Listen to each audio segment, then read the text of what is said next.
जय श्री कृष्णा। क्या हाल चाल? अरे होमवर्क करा क्या? नहीं करा? क्या कर रहा था? हैं? तो कल तो तेरी छुट्टी थी, परसों आया था तू, मुझे पता है ना। और होमवर्क तूने कल पूरे दिन में नहीं किया। और आज, अच्छा आज टेस्ट है इसलिए। ओ बैठो बैठो बाहर, छोरियों की फोटो देखे हो मोबाइल में हैं? मैं इन्हें देख लियो है, तो इनकी बजाय तू होमवर्क कर ले। तो कल पूरे दिन भी तू वही काम करियो लो, बढ़िया बढ़िया ताजी ताजी छांट छांट देखी होली है, गधेड़ो है। क्या होगा तुम्हारा राम जाने। थोड़ी और इज्जत करो क्या घनी, आगे से ध्यान रखेगा है। पक्की बात? किसका है? उसी का। ऐसे ही तो देखते हैं सब। और तू क्या चाहता, घर लेके आएगा उसको? वो वैसे ही नहीं आनी तेरे। कैसे देख रहा था? पेट नीचा ना जोगो को ठीक है। हाँ आरएस बन के देख लेना, भावनाएं तो इसके मन में भी देख ले। कम नहीं हो तुम है? उम्र हो गई काई की है? ये किसने कहा? उसका तो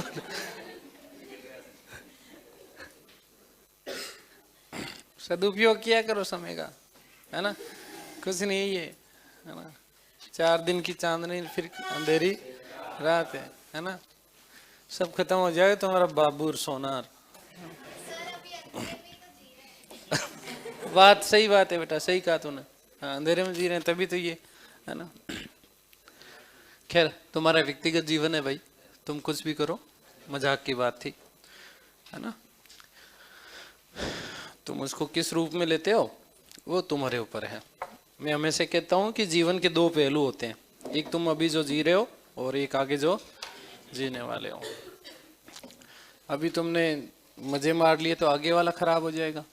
अभी थोड़ा सा सीरियस होकर के स्टडी कर लिया तो फिर आगे वाला अच्छा हो जाएगा। ठीक है?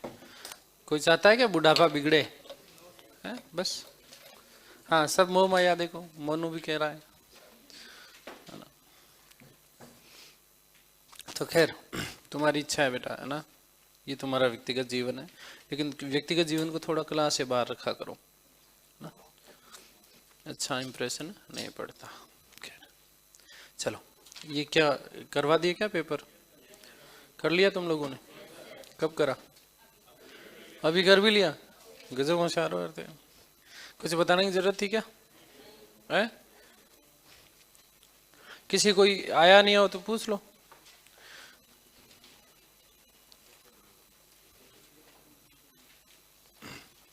किसी में कोई डाउट हो तो पूछ लो, नहीं तो फिर टॉपिक स्टार्ट करते हैं। कर लिए सारे है ना? चलो फिर अच्छा सा टॉपिक हम लोग स्टार्ट करते हैं ना। आज वैदिक सभ्यता को समाप्त करने का प्रयास करेंगे है ना।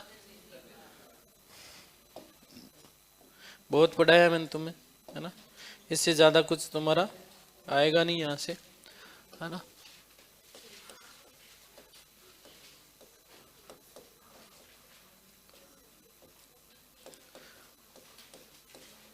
उत्तर वैदिक काल, कौन सा काल? उत्तर वैदिक। समझना बेटा है ना।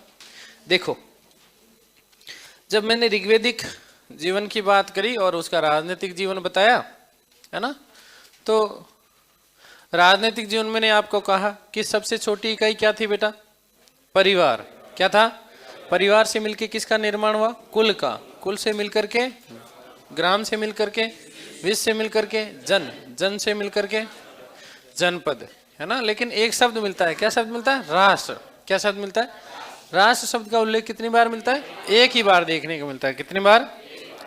तो हालांकि जैसे मैं ऋग्वेदिक काल के राजनीतिक जीवन के बारे में असत्य या सत्य कथन छांटिए, जिसको आता है वो जवाब दीजिएगा है ना। ऋग्वेदिक आर्य लोहे से परिचित थे? जिसको आता है वो हाथ खड़ा करना, मैं कथन बोल रहा हूं ना। ऋग्वेदिक आर्य लोहे से अपरिचित थे, ठीक है। ऋग्वेदिक आर्यों का विस्तार गंगा यमुना दोआब क्षेत्र तक हो गया या इनमें से कोई नहीं? दोनों कौन से? अब सत्य कथन कौन सा है ये बताओ? सत्य तो केवल एक ही है ना? बाकी दोनों के दोनों कथन क्या है? गलत है।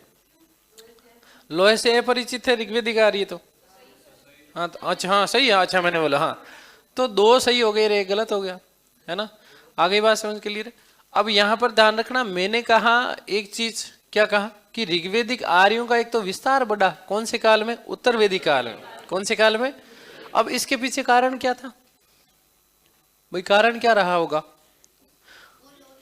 बहुत बढ़िया, शाबाश शाबाश, अरे वाह बेटा। देखो, जहां ऋग्वेदिक आर्यों की बात करता हूं तो यहां गग्गर तक था ना ऋग्वेद में, है ना? ऋग्वेदिक आर्यों का विस्तार यहां तक था, सप्त सेंधव प्रदेश तक। कहां तक था? सप्त सेंधव प्रदेश तक। लेकिन मैं बात करूं उत्तर वैदिक आर्यों की, किसकी बात करूं? तो उत्तर वैदिक आर्यों का विस्तार यहां तक हो गया। यहां तक मतलब कहां तक हो गया? गंगा यमुना दोआब क्षेत्र तक। कहां तक हो गया? गंगा यमुना दोआब क्षेत्र तक। अब इसके पीछे कारण क्या था? कारण था लोहा। क्या कारण था? लोहा। कारण क्या था? जब राजनीतिक जीवन की बात करी तो मैंने सबसे छोटी इकाई बताई थी, क्या बताया? परिवार। क्या बताया बेटा? परिवार बताया। और परिवार से आगे चल करके सबसे बड़ी जो इकाई थी वो मैंने कहा जन। लेकिन मूलतः ये जो जन है ना, मूल रूप से, है ना, ये उत्तर वैदिक काल में स्थापित होता है। कौन से काल में भाई? ऋग्वेदिक काल में तो राज्य का स्वरूप जो था वो कबीलाई था। कैसा था? राज्य का स्वरूप तो था लेकिन कैसा था? कबीलाई था। तो राज्य का जो व्यवस्थित स्वरूप आया वो कौन से काल में आया? आगे बात समझ के लिए रहे। और साथ ही साथ मैंने आपको कहा कि राजा जो था, कौन है? देखो बड़े परिवर्तन हुए वो बता रहा हूं मैं, ठीक है? राजा जो था वो युद्ध का स्वामी, कबीले का स्वामी नहीं रह करके अब किसका स्वामी बन गया? राज्य का। किसका स्वामी बन गया? फिर मैंने आपको कहा कि राजा में देवीय, आगे बात समझ के लिए, राजा को देवता के प्रतिनिधि के रूप में, राजा को किसके रूप में? अर्थात राजा में देवीय शक्तियों का क्या हो रहा है? आरोपण हो रहा है। कौन से काल में? उत्तर वैदिक काल में। कौन से काल में? तो एक सीधा सा आपसे सरल सा एक प्रश्न पूछ लिया जाए कि क्या राज्य की उत्पत्ति का सिद्धांत उत्तर वैदिक काल से संबंधित है? यस और नो? भाई राज्य का जो राज्य की उत्पत्ति हो रही है वो तो एग्जैक्ट कौन से काल में हो रही है? उत्तर वैदिक काल में। कौन से काल में? तो कबीलाई स्वरूप एक तरीके से क्या हो गया? समाप्त हो गया। कबीलाई स्वरूप क्या हो गया? और राज्य का स्वरूप का उदय हुआ। कौन से? राज्य के स्वरूप का क्या हो रहा है? उदय हो रहा है। कौन से काल में? उत्तर वैदिक काल में। कौन से काल में? उत्तर वैदिक काल में। राजा की स्थिति भी क्या हो गई? अब बदल गई है। क्या हो गया? वही आर्यों का विस्तार अब कहां तक हो गया? गंगा यमुना दोआब तक। कहां तक हो गया? गंगा यमुना दोआब तक हो गया था आर्यों का विस्तार। इसके पीछे सबसे बड़ा कारण क्या? लोहा। क्या चीज? आगे बात समझ। अब लोहे का क्या कारण रहा होगा बेटा? भाई लोहे के कारण यहां इनका विस्तार हो रहा है। इसके पीछे कारण क्या?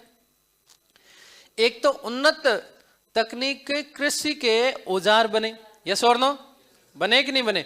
दूसरा, अब आर्यों के हाथ में क्या आ गया? तलवार आ गई। क्या आ गई? अरे यदि आपको औजार दे दिया जाए हाथ में, हैं? यदि आपको हाथ में क्या दे दिया जाए? औजार दे दिया जाए तो तुम रुकोगे क्या? फिर नहीं रुकोगे ना। कहां तक नहीं रुकोगे? जेल तक है? जाके रुकोगे। यस और नो? अभी मैंने उसको 2-4 बातें सुनाई, कह दिया। अभी इसके हाथ में तमंचा होता तो है मैं बोलता क्या? और ये भी बोलने गुरुजी कहीं देखियो, समझा, है ना? लेकिन तमंचे की जगह मोबाइल था और मोबाइल में वो थी। ठीक है, तो ध्यान रखना है बेटा। भाई पास में क्या आ गए? औजार आ गए। क्या आ गए? औजार आ गए। इसलिए सबसे बड़ी बात हुई, क्या बड़ी बात हुई बेटा? साम्राज्यवाद का उदय हुआ। किसका उदय हुआ? साम्राज्यवाद का क्या हुआ था? साम्राज्यवाद का क्या हो रहा है? उदय हो रहा है। कौन से काल में? उत्तर वैदिक काल में। कौन से काल में? इन आर्यों ने अपने आप का विस्तार करना प्रारंभ कर दिया। क्या कर दिया? विस्तार करना प्रारंभ कर दिया। और हुआ कुछ इस प्रकार से था, भाई कमजोर व्यक्ति हमेशा शक्तिशाली व्यक्ति के द्वारा विजित होता है। यस और नो? होता है कि नहीं होता है? तो ध्यान रखना, कमजोर लोगों के ऊपर शक्तिशाली लोगों ने अधिकार करना प्रारंभ कर दिया। क्या करना प्रारंभ कर दिया? तो जो कबीलाई स्वरूप था, कैसा स्वरूप बेटा? ये कबीला जो था, इस कबीले का रूप परिवर्तित होता गया, बड़ा होता गया, बड़ा होता गया। और एटलीस्ट इसने किसका जो है स्वरूप ग्रहण कर लिया? राज्य का। किसका? हालांकि मैंने कहा ना कि एक बार शब्द मिलता है, कौन सा मिलता है? राष्ट्र शब्द मिलता है। कौन सा शब्द मिलता है? राष्ट्र शब्द मिलता है। तो राष्ट्र शब्द भी विशेष रूप से वहां के रहने वाले बड़े व्यापक क्षेत्र के लिए, बड़े व्यापक क्षेत्र के लिए प्रयोग होता था। कौन सा? राष्ट्र शब्द। कौन सा शब्द? तो एक तो ये बड़ी बात हुई। दूसरी मैं बात करूं तो यहीं पर ध्यान रखना। क्या बात ध्यान रखोगे? भाई राजा जो है उसमें दैवीय शक्तियों का क्या क्या हो रहा है? आरोपण हो रहा है। यस और नो? तो इसका मतलब राज्य का दैवीय सिद्धांत, राज्य का दैवीय सिद्धांत भी कौन से काल की देन मानी जा सकती है? आगे बात समझ के लिए। और बड़ी बात क्या हुई भाई? और बड़ी बात ये हुई कि साहब राजा जो है, कौन? राजा। इस राजा ने अपने प्रशासन को संचालित करने के लिए एक सुव्यवस्थित प्रशासनिक तंत्र की स्थापना की। किसकी स्थापना की? सुव्यवस्थित प्रशासनिक तंत्र की स्थापना की। किसकी स्थापना की? प्रशासनिक तंत्र। अब इस प्रशासनिक तंत्र की स्थापना करने के पीछे कारण क्या? भाई ताकि अपने राज्य को सुव्यवस्थित रूप से संचालित किया जा सके। यस और नो? तो ध्यान रखना, इसमें उसने कुल 11 लोगों को नियुक्त किया। कितने लोगों को? और इन्हीं लोगों को क्या कहा गया? रत्नीन कहा गया। क्या कहा गया बेटा? रत्नीन कहा गया। तो पहला साधारण सा आपका प्रश्न ये हो सकता है कि उत्तर वैदिक काल में राजा के प्रमुख सहयोगों को क्या कहा जाता था? और रत्नीनों की संख्या कितनी होती थी? 11। कितनी होती थी? लेकिन आपसे पूछ ले राजा सहित, क्या पूछ ले बेटा? राजा सहित, राजा स्वयं भी तो आएगा, तो राजा सहित कितने होंगे? राजा सहित कितने होंगे? 12 रत्नीन होंगे। कितने रत्नीन होंगे? 12 रत्नीन होंगे। इसका मतलब एक प्रशासनिक तंत्र स्थापित कर दिया। यस और नो? करा कि नहीं करा? अब प्रशासनिक तंत्र स्थापित कर दिया तो हमने ऋग्वेदिक काल में 2 चीजें पढ़ी। एक सभा पढ़ा और दूसरा क्या पढ़ा? क्या पढ़ा? सभा। और इस सभा और समिति का अस्तित्व क्या कर दिया गया? समाप्त कर दिया गया। कौन से काल में? उत्तर वैदिक काल में। लेकिन सभा है, सभा में विद्वजन होते थे। यस और नो? होते थे ना? तो सभा को ध्यान रखना, राजा की क्या बना दिया गया बेटा? प्रीवी काउंसिल बना दिया गया। राजा की क्या बना दिया? प्रीवी काउंसिल बना दिया गया। प्रीवी काउंसिल का मतलब क्या होता है बताओ देखे? हाँ बोलते तो है, लेकिन मतलब क्या होता है? प्रीवी काउंसिल क्या होती है? जो सलाह दे। क्या दे? तो राजा के सलाहकारी निकाय के रूप में आ गया। कौन आ गया? सभा आ गया। क्या आ गया? लेकिन अब देखो ऋग्वेदिक काल में और उत्तर वैदिक काल में सभा में और समिति में 2 चीजें हुई है। देखो ध्यान रखना, जहां ऋग्वेदिक काल में सभा समिति तो क्या करती थी? राजा के ऊपर नियंत्रण रखती थी। यस और नो? रखती थी ना? लेकिन उत्तर वैदिक काल में क्या हो गया? ये नियंत्रण क्या हो गया? समाप्त हो गया। समिति का तो अस्तित्व ही समाप्त हो गया, जबकि सभा को क्या बना दिया? प्रीवी काउंसिल, मतलब सलाहकारी निकाय। क्या? अब सलाहकारी निकाय का मतलब क्या है बेटा? मैं तुम्हें सलाह तो दे सकता हूं, मानो या नहीं मानो तुम्हारे ऊपर है। यस और नो? क्योंकि अपने आप में तुम लोग सर्वे सर्वा हो कि नहीं हो? सर्वे सर्वा हो ना अपने आप में? स्वयंभू हो कि नहीं हो? है ना भाई? मैं आपके ऊपर किसी भी चीज को जबरदस्ती थोप थोड़ी सकता हूं। नहीं थोप सकते, क्योंकि आप अपने आप में क्या हो? सर्वे सर्वा। तो सर्वे सर्वा बन गया कौन से काल में? उत्तर वैदिक काल में। कौन बना? राजा। कौन? तो इसका मतलब भूमि का स्वामी भी कौन हो गया? राजा हो गया। कौन हो गया? और अब वो क्या वसूलता है? कर वसूलता है। क्या करता है? कर वसूलता है। कौन से काल में? उत्तर वैदिक काल में। कौन से काल में? तो ध्यान रखना, सभा सलाहकारी निकाय अवश्य था, लेकिन उसके सलाह को मानना या नहीं मानना किसके ऊपर निर्भर करता था? राजा के ऊपर। किसके ऊपर? आगे बात समझ के लिए रहे। अब मैंने आपको कहा कि राजा में दैवीय शक्तियों का आरोपण। राजा में क्या? दैवीय शक्तियों का आरोपण। अब ये आरोपण किया किसने? कैसे आया?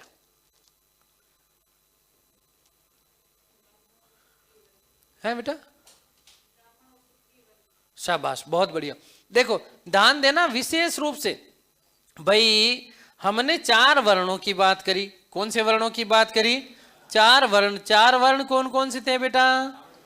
ब्राह्मण, क्षत्रिय, वैश्य और थे कि नहीं है ना? अब इनमें 4 वर्णों की बात करूं तो ब्राह्मणों की उत्पत्ति किससे हुई बेटा? मुख से। किससे हुई थी? भुजाओं से कौन उत्पन्न हुए? जंगा से। और पैरों से? आगे बात समझ के लिए रहना। तो ध्यान रखना ऊपर के जो 2 वर्ण, ऊपर के 2 वर्ण कौन कौन से होंगे बताओ? ब्राह्मण और। अब देखो ये राजा है, ये कौन है? राजा है। ये कौन है? राजा है, ठीक है ना? ये इसका वो बना दिया अपन ने, है ना? ध्यान रखना, ताज, ठीक है? तो ये कौन है? राजा है। कौन है? अब राजा, एक तो राजा में कौन आ गया? देवता आ गया। कौन आ गया? और देवताओं के डायरेक्ट कनेक्शन में कौन थे? कौन थे? यस और नो? भाई सीधे सीधे प्रतिनिधि थी। हेलो, हाँ ठीक है। फिर की ले रहा है? हो रहा कि है? सीधा कनेक्शन था। किसके साथ में? तो उन्होंने कहा कि ये पृथ्वी पर जो राजा है, पृथ्वी पर जो, ये क्या है? देवता है। कौन है? लेकिन सीधे देवता बन जाएगा क्या? नहीं बनेगा। सीधे देवता बनेगा क्या? इसमें देवताओं की क्या आनी चाहिए? शक्तियां आनी चाहिए। क्या आनी चाहिए? शक्तियां आनी चाहिए। यस और नो? तो तुम्हें मैं यदि देवता बना दो तो तुम्हें कोई देवता मान लेगा क्या? नहीं मानेगा ना। कब मानेगा? जब आप कुछ इस प्रकार का काम करके दिखाओगे। यस और नो? तो कुछ ना कुछ सेटिंग बिठानी पड़ेगी, कुछ ना कुछ सेटिंग बिठानी पड़ेगी। नहीं तो कैसे कह रहे तुम्हारे बैठती नहीं है सेटिंग, लो, है ना? तुम नहाते नहीं हो टाइम पर तो इधर पढ़ लो, फालतू की बातें करते हो तुम। कितनी बातें करवा लो, है ना? ऐसी बातों में बड़ा मजा आता है ना तुम्हें। बावड़े। तो कैसे मामला करेंगे? अरे देवता तो बना दिया, मानेंगे कब? जब एक यज्ञ करेंगे। कौन सा? राजसूय यज्ञ। कौन सा यज्ञ? राजसूय यज्ञ करेंगे। एक तो एक करेंगे वाजपेय। कौन सा करेंगे? वाजपेय। देखो 2 तरीके के यज्ञ होते थे। कितने प्रकार के? राजसूय यज्ञ कब करेंगे? जब राजा राज सिंहासन ग्रहण करेगा, उस समय किया जाने वाला यज्ञ कौन सा है? राजसूय। अब राज सिंहासन ग्रहण कर लिया तो वो क्या बनने जा रहा है? अब इस देवता का पता कैसे चलेगा? जब कौन सा यज्ञ करेंगे? वाजपेय यज्ञ। कौन सा यज्ञ? वाजपेय यज्ञ। अब वाजपेय यज्ञ किसके लिए किया जाता? देखो अटल बिहारी वाजपेयी है। यस और नो? अरे हाँ, अटल बिहारी वाजपेयी भारत में शक्ति के प्रतीक माने जाते हैं कि नहीं माने जाते? यदि अटल जी ने वो पोखरण में परमाणु परीक्षण नहीं किया होता तो भारत की औकात पता चलती क्या लोगों को? है अब चल गई ना। उनको पता है भाई साहब ज्यादा फड़फड़ कराना तो 2 मिनट लगेगी भारत वालों को, सीधे उड़ा देंगे। आगे बात समझ। तो परमाणु परीक्षण किया, शक्ति का परिचायक है कि नहीं है? यस और नो? तो ध्यान रखना। अब इसमें राजा क्या, परमाणु तो था नहीं उस समय, है? परमाणु बम था क्या? नहीं था। तो परमाणु बम इसका घोड़ा होता था। क्या होता था बेटा? घोड़ा होता था। इसमें होता क्या था? वस्तुतः रथ दौड़ होती थी। क्या होती थी? और इस रथ दौड़ में राजा के घोड़े को क्या करवा दिया जाता था? जबरदस्ती जितवा दिया जाता, सेटिंग करके। क्या करके? हाँ, राजा जी के घोड़े से यदि आगे निकल गया ठीक बात नहीं, बाहर देख लेंगे तुझे। समझ गए? तो ध्यान रखना, जैसे ही इस रथ दौड़ में राजा का घोड़ा जीतता था तो ऐसा मान लिया जाता था, ओ हो राजा में क्या आ गया? देवता आ गए। राजा में क्या आ गए? देवता आ गए। तो राजा में देवीय शक्तियों के आरोपण के लिए किया जाने वाला यज्ञ कौन सा है बताओ? वाजपेयी। कौन सा है? और राज सिंहासन धारण करते समय कौन सा? राजसूय। कौन सा? आगे बात समझ क्लियर है ना? तो ये बात ध्यान रखना। राज्य की देवीय उत्पत्ति का सिद्धांत कौन से काल में दर्शन मिलते हैं? उसके उत्तर वैदिक काल में। कौन से काल में? उत्तर वैदिक काल में। इतनी बात क्लियर हो गई। दूसरी बात ध्यान रखना, अब ये तो बन गए सर्वे सर्वा, बन गए ना, लेकिन इससे भी किसकी बात माननी पड़ेगी? ब्राह्मण की। किसकी? और ब्राह्मण ने अपने आप को किस रूप में स्थापित कर दिया? किस रूप में स्थापित कर दिया? पुरोहित के रूप में। किसके रूप में? तो सर्वे सर्वा होता था कौन? पुरोहित। पुरोहित राजा को क्या देता था? सलाह, और वो क्या करनी पड़ती थी? माननी पड़ती थी। यस और नो? तो ऊपर के दो वर्ण, ऊपर के दो वर्ण कौन कौन से बेटा? ब्राह्मण और क्षत्रिय। ये क्या बन गए? सर्वे सर्वा। कौन से काल में? उत्तर वैदिक काल में। कौन से काल में? और एक प्रशासनिक तंत्र की स्थापना की गई जिसमें कितने लोग शामिल थे? कितने लोग थे? 11 थे। इन्हें क्या कहा गया? रत्नीन कहा गया। राजा सहित कितने? अब देखो, खुद ने यज्ञ कर लिया। किसने? राजा ने। किसने कर लिया? तो अब इन रत्नीनों के घर पे भी, इसमें भी तो असीम शक्तियां होनी चाहिए। यस और नो? भाई मैं मेरी सेना बनाऊंगा, मैं मेरा प्रशासनिक व्यवस्था बिठाऊंगा, तो उसमें शक्तिशाली लोग चाहिए ना। अब शक्तिशाली होने के लिए फिर इनके घर पे भी क्या होना चाहिए? यज्ञ होना चाहिए। क्या होना चाहिए? लेकिन वो यज्ञ करेगा कौन? राजा। कौन करेगा? राजा करेगा। किसके घर जाकर के बताओ? रत्निन के घर। किसके घर जाकर के? इसीलिए, किस लिए? इसीलिए राजा को क्या कहा गया? रत्निधकर कहा गया। क्या कहा गया बताओ? तो रत्निधकर किसको कहा जाता था बेटा? राजा को। किसको कहा जाता था? राजा को कहा जाता था। रत्निधकर किसको कहा जाता था? ध्यान रखना, रत्निन कौन है? राजा के प्रमुख सहयोगी। राजा के प्रमुख, जिसमें राजा की पटरानी से लेकर के, राजा की पटरानी से लेकर के राजा के रथकार तक के लोग शामिल होते थे। समझ गए? राजा की पटरानी से लेकर के राजा के रथकार और रथवान तक के लोग शामिल होते थे, जिन्हें क्या कहा गया? रत्निन। क्या कहा गया? और जब राजसु यज्ञ हो जाता था, वाजपेयी यज्ञ होता था, तो इसके बाद में राजा प्रत्येक रत्निन के कहा जाता था? घर पे। घर जाकर के क्या करवाता था? यज्ञ। इसलिए राजा को क्या कहा गया? रत्निधकर कहा गया। क्या कहा गया? रत्निधकर कहा गया। इतनी बात समझ में आ गई? क्लियर है ना? तो आगे फिर हम लोग पढ़ेंगे, बात करेंगे किसकी? रत्निनों की। किसकी बात करेंगे? रत्निनों की। लेकिन थोड़ी सी चीजें मैं आपको कुछ है लिखवाने की जरूरत है क्या तुम्हें? अरे वाह, कितने अच्छे बच्चे हो। फिर भी लिखवाऊंगा मैं, ना? चलो लिखो बेटा।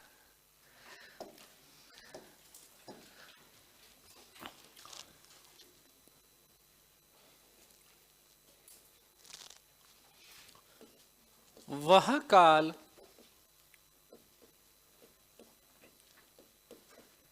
जिसमें, वह काल जिसमें ऋग्वेद के अलावा, ऐसे लिखो है ना, जिसमें ऋग्वेद के अलावा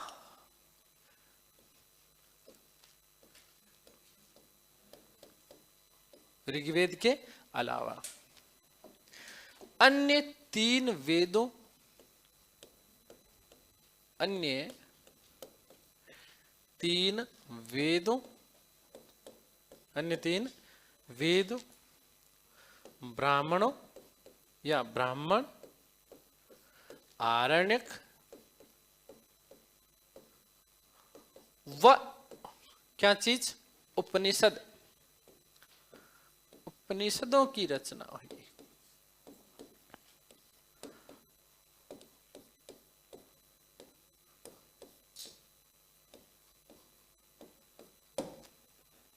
ठीक है?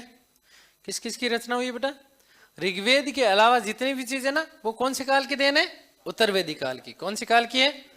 अच्छा, गोपत किसका ब्राह्मण है बेटा? अथर्ववेद का। कौन से वेद का है? चलो अब जिससे पूछो शाबाश बेटा, है ना?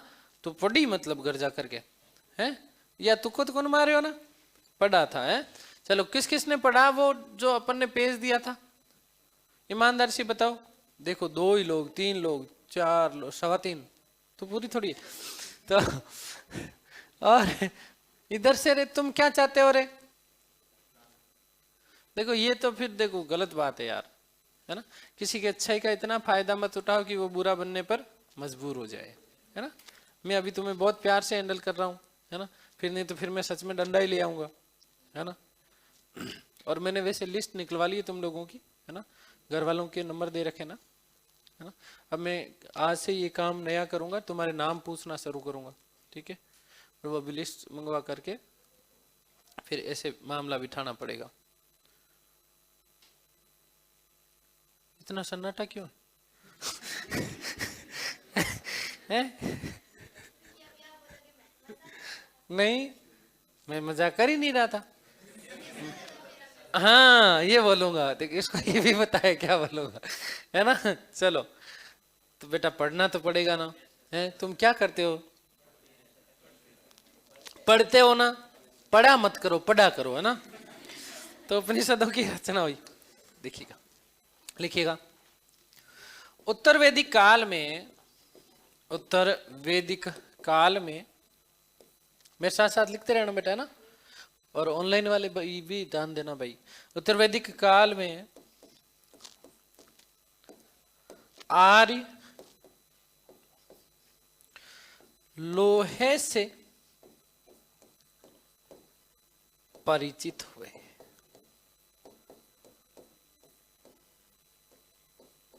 देखो लोहा दिखने में कैसा होता है बेटा, काला। और लोहा क्या है बेटा, धातु है ना, यस और नो। धातु है तो मतलब क्या बोलेंगे, अयस्क बोलेंगे कि नहीं बोले। काले को क्या बोलेंगे, श्याम। क्या बोलेंगे, आ गई बात समझ क्लियर है। इसलिए लोहे को क्या कहा गया बेटा, श्याम अयस। क्या कहा गया, लोहे को क्या कहा जाता था, श्याम अयस, ठीक है। तो उत्तर वैदिक काल में आर्य लोहे से परिचित हुए। उनका विस्तार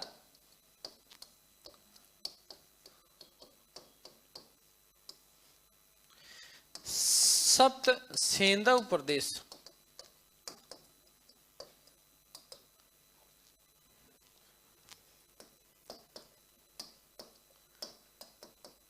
से आगे बढ़कर कहां तक हो गया, शाबाश। मुझे आप लोगों की बस यही चीज अच्छी लगती है कि तुरंत तुम्हें चीजें समझ में आ जाती। गंगा यमुना ये क्या है बेटा, दोआब है। क्या है, बिल्कुल दोआब क्षेत्र तक हो गया।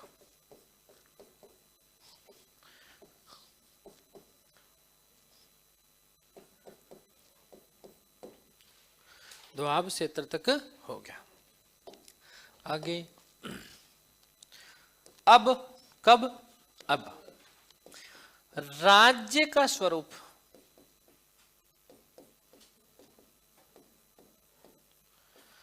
कबीलाई न रहकर, कबीलाई न रहकर कैसा हो गया, क्षत्रिय हो गया। क्षेत्रीय ना, क्षेत्रीय हो गया, ठीक है।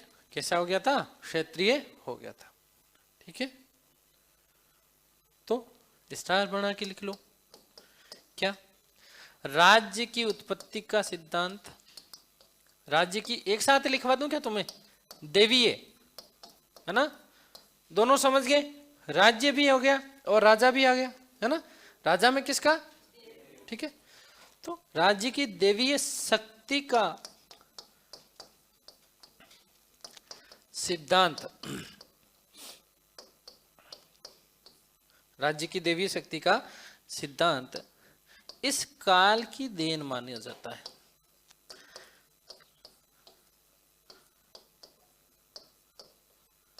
इस काल की देन माना जाता है।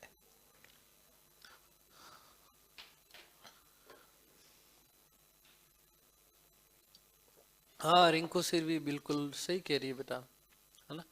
एक तुमने मूवी देखी होगी ना हाँ, अक्षय कुमार की, जिसमें वो कोई प्रीवी काउंसिल का कोई वो केस लड़ता है, जूरी बैठती है इसमें। कौन सी थी, जोली, नहीं नहीं नहीं, रुस्तम। हाँ रुस्तम, रुस्तम किसने बोला, रुस्तम किसने बोला, हाँ नहीं अरे मूवी गलत ही थोड़ी होती है, मूवी से बहुत सारी चीजें सीखने को मिलती है बेटा, देखा करो, मैं मना नहीं करता हूँ। देखो एक बात सुन लो रे, जीवन में हर एक वो काम किया करो जो तुम्हें करना अच्छा लगता है, ठीक है। जीवन में हर एक वो काम किया करो जो तुम्हें करना अच्छा लगता है, लेकिन उसका समय निर्धारित, उसका समय निर्धारित। आपके जीवन का अंतिम लक्ष्य क्या है? सफल होना। क्या होना? सफल होना। तो जीवन में हर एक वो काम करना चाहिए जो तुम्हें करना अच्छा लगता है, क्योंकि देखो जीवन का मतलब कभी भी फट भी तो बोल सकता है ना। तो कल तुम मर गए तो तुम्हारे मन में ये नहीं आए कि मैंने ये काम नहीं किया, है ना। तो तुम भूत बन करके लोगों को फिर डराओगे, है ना, और विशेष रूप से तुम मेरे पास आओगे फिर रात को नहीं। तो क्या मतलब, ये जीवन मिला तो उसका हर एक पहलू का आनंद भी लेना चाहिए, लेकिन तुम्हारे जीवन का ये वो भाग है जहां तुम्हें संयमित भी रहना है ना। इन समस्त चीजों के साथ में कॉम्बिनेशन बनाते हो। मैं नहीं ये कह रहा कि तुम मोबाइल में फोटो मत देखो, देखो, है ना लेकिन उसका भी तुम्हारा क्या होना चाहिए? समय होना चाहिए। क्या होना चाहिए? समय होना चाहिए। आगे बात सुन, जिससे खुशी मिलती हो जीवन में हर एक वो काम किया करो, लेकिन आपका अंतिम लक्ष्य क्या है बेटा? सफल होना। लेकिन उसके लिए तुम्हें क्या करना पड़ेगा? स्वाध्याय करना पड़ेगा, अध्ययन करना पड़ेगा। 24 घंटे होते हैं ना, यस और नो। 6 घंटे सोने के निकाल दो, ठीक है। कितने? 6 घंटे सोने के निकाल दो, हाँ 7 घंटे निकाल दो, फिर क्या हो जाएगा? तेरे लिए बाद में बात करेंगे। 7 घंटे सो लो। कितने घंटे? कितने बचते हैं? 17 घंटे। कितने घंटे? 7 घंटे और जो तुम्हें कुछ करना है वो कर लो। कितने घंटे बचे? 10 घंटे। 2 घंटे और तुम उड़ा दो, 8 घंटे तो पढ़ सकते हो ना, यस और नो। कितना समय है तुम्हारे पास में फिर? लेकिन उसके लिए एक मैनेजमेंट होना चाहिए। देखो जीवन में ध्यान रखना, व्यक्ति वही सफल होता है जिसके पास में समय का क्या होता है? मैनेजमेंट होता है। कितने लोग ऐसे हैं जिनका, ईमानदारी से बताओ, जिनका टाइम टेबल बना हुआ है, उसको फॉलो करते हैं, उसको फॉलो करते हैं, है ना, बस, है ना। तो ये सफलता की राह पर है ना। तुम्हारा एक फिक्स शेड्यूल होना चाहिए, तुम्हारा फिक्स एक टाइम टेबल होना चाहिए एटलीस्ट, देखो पढ़ने का, है ना। हाँ बाकी मैं तुम्हें क्या क्या बोलूं तुम्हें, हैं? और भी किसी चीज का शेड्यूल होगा कि बाबू से बात करनी है कितनी बजे? हाँ होना चाहिए तुम्हारा, ठीक है ना।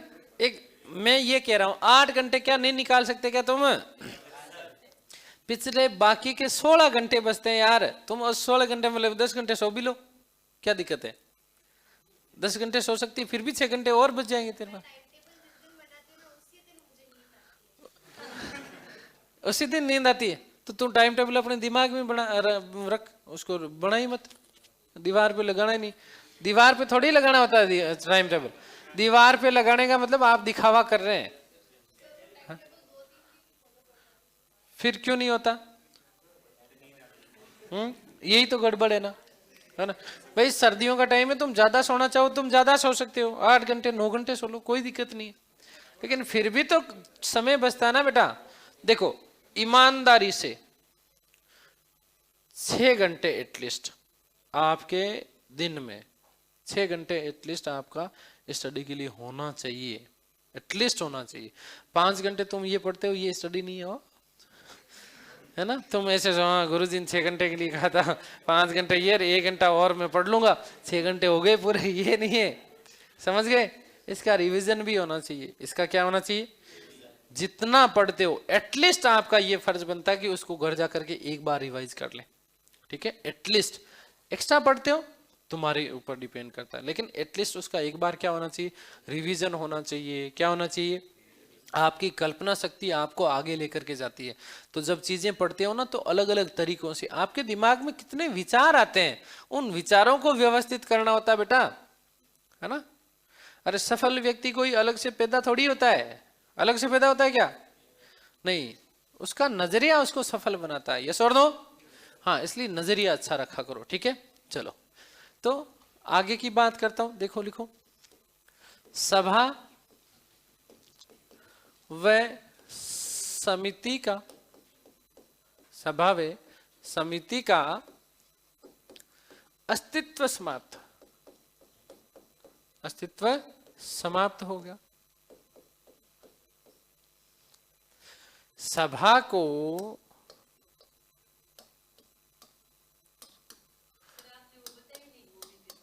कौन सी वाली बेटा? हाँ तो मैंने कहा ना उसमें जूरी बैठती है, कहा ना बेटा मैंने, क्या बैठती है उसमें? जूरी बैठती है। क्या बैठती है? और वो जूरी क्या करती है कि उसके लिए, जब जैसे हाई कोर्ट ने उसको दे दिया, फैसला दे दिया है ना, तो मूवी देखोगे तो समझ में आ जाएगा, ठीक है। लेकिन फिर उस जूरी जो है ना, उसको डिसीजन को क्या कर देती है? बदल देती है ना। जूरी क्या कर देती है? तो एक तरीके से सलाहकारी निकाय था, लेकिन वहां पर तो ध्यान रखना उस जूरी का सिस्टम अलग है। उस जूरी की बात मानना बाध्यता है। क्या है? बाध्यता। दे तो क्या रही है? सलाह दे रही है, यस और नो। लेकिन यहां बात करो ना, तो यहां पर ध्यान रखना उसकी बाध्यता नहीं थी। उसकी क्या नहीं थी? हाँ हाँ, नहीं है। हाँ वो भी हो सकता है, बिल्कुल सही बात है ना। भाई मैं भी तुम्हें सलाह दे सकता हूँ, मानने के लिए तुम बाध्य हो क्या? नहीं हो, ये भी हो सकता है, यस और नो। अब तू बाध्य है तो अलग बात है, बाकी थोड़ी है कोई, है ना। तू है, चल जुट्टा। तो सभा को राजा की प्रीवी कौंसिल बना देगा, ठीक है। सभा को राजा की प्रीवी कौंसिल बना दिया गया। राजा में देवत्व का निवास,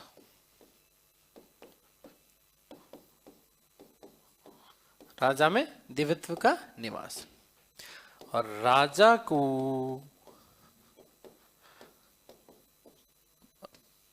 को देवताओं के प्रतिनिधि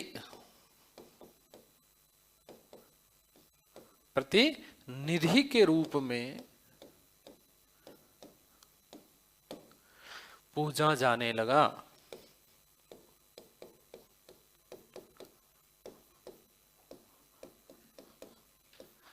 राजा को देवताओं के प्रतिनिधि के रूप में पूजा जाने लगा, ठीक है बेटा। आगे छोटा सा, नन्ना सा, मुन्ना सा, प्यारा सा, क्या ना, हेडिंग लगाना है।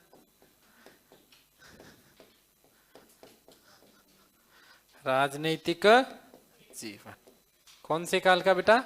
उत्तर वैदिक काल का।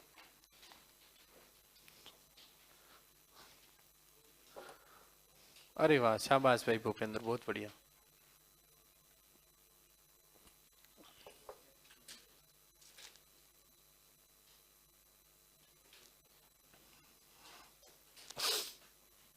चलिए तो लिखिएगा।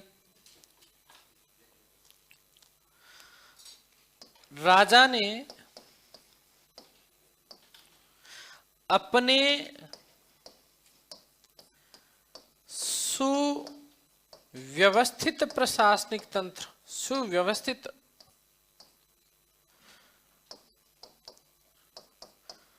प्रशासनिक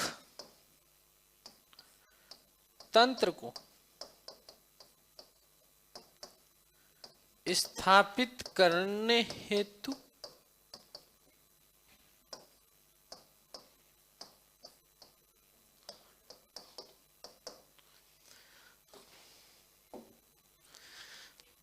अपनी, किसकी? हाँ अपनी, पटरानी से लेकर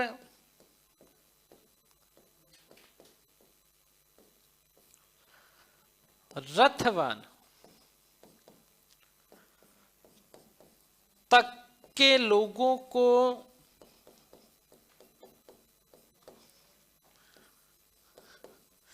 शामिल किया,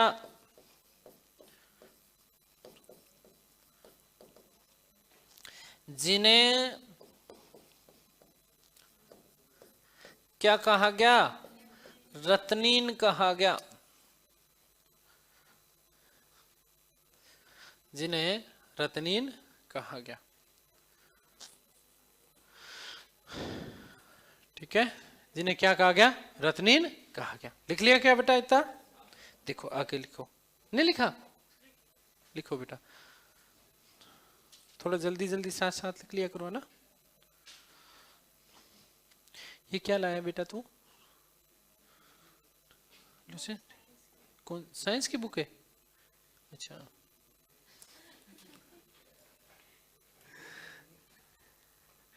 मैंने सोचा तू हिस्ट्री का कुछ लेके आई है।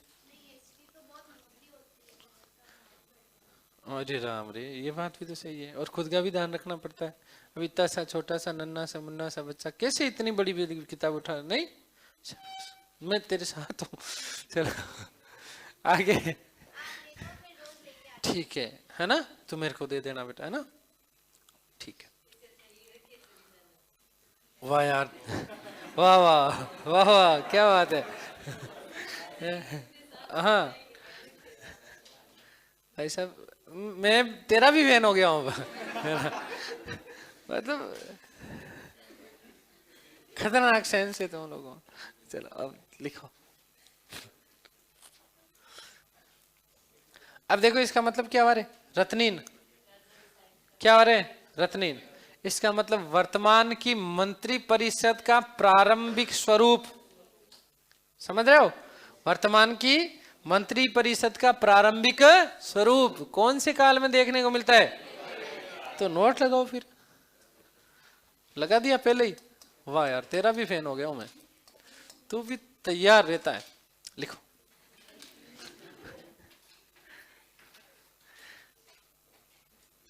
वर्तमान की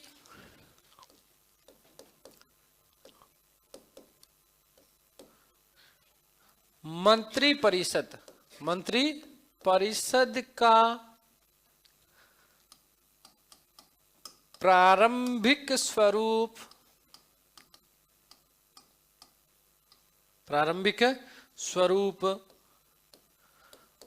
उत्तर वैदिक काल में देखने को मिलता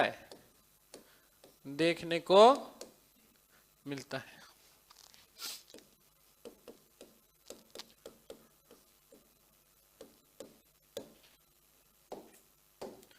फिर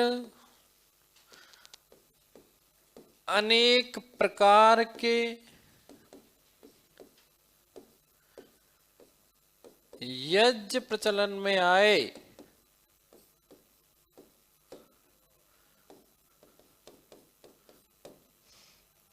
जैसे नंबर 1 राजसूय। ठीक है, राजसूय कब होता था बेटा? राजा द्वारा राज सिंहासन।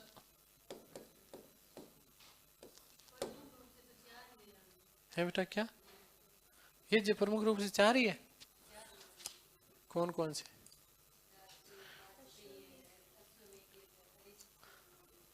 है अग्निष्ठोम, बहुत सारे यज्ञ है ना, अभी बताऊंगा, सब लिखाऊंगा। तो राजा द्वारा राज सिंहासन ग्रहण करते समय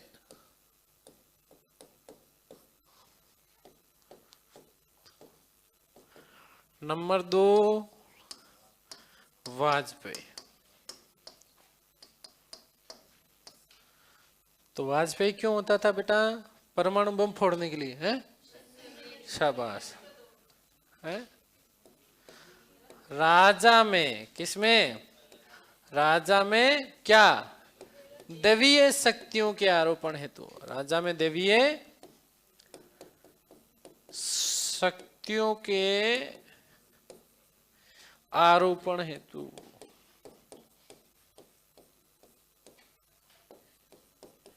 ठीक है, फिर इसमें एक चिन्नी सी बात लिखना।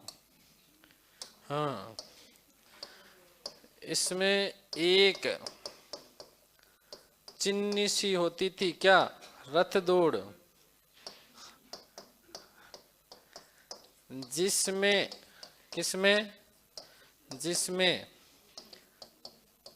राजा के अश्व को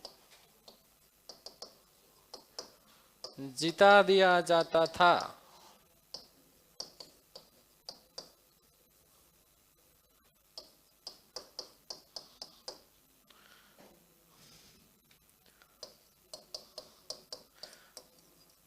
ठीक है। अरे कोई करो हाँ बोल के लिखो चलो। तो वाजपेयी यज्ञ राजा में देवियों के देवीय शक्तियों के आरोपण हेतु, राजा में देवीय शक्तियों के आरोपण हेतु किया जाता था, जिसमें क्या होती थी, रथ दौड़, है ना। और इस रथ दौड़ में राजा के अश्व को क्या कर दिया जाता था, जीता दिया जाता था। ठीक है, तो देखो रत्नीन हो गया, क्या हो गया, रत्नीन। एक बात और लिख लो बेटा यहीं पर नोट लगा करके, हाँ राजा, राजा प्रत्येक रत्निन के घर, राजा प्रत्येक रत्निन के घर जाकर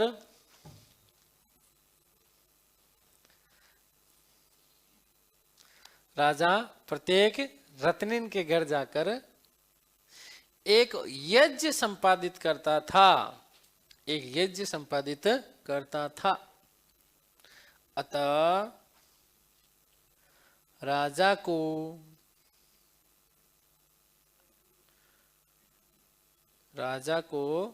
रत्नीदकर कहा जाता था। अजय, अतः राजा को रत्नीदकर कहा जाता था।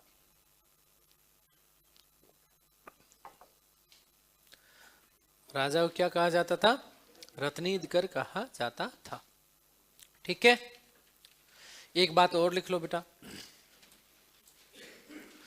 राजा सहित, राजा सहित,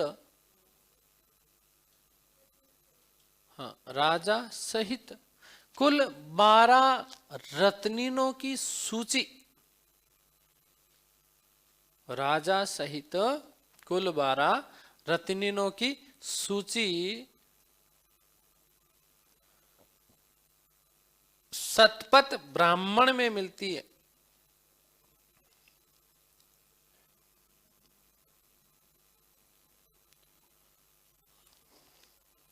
शतपथ ब्राह्मण में मिलती है। कौन सी ब्राह्मण में मिलती है, अब सुन लो बेटा। देखो मैं जब रत्निनों की बात करूं ना तो यहां पर बहुत सारी कंट्रोवर्सी है। क्या है, कंट्रोवर्सी है। कैसे है कंट्रोवर्सी वो भी मैं बताऊंगा।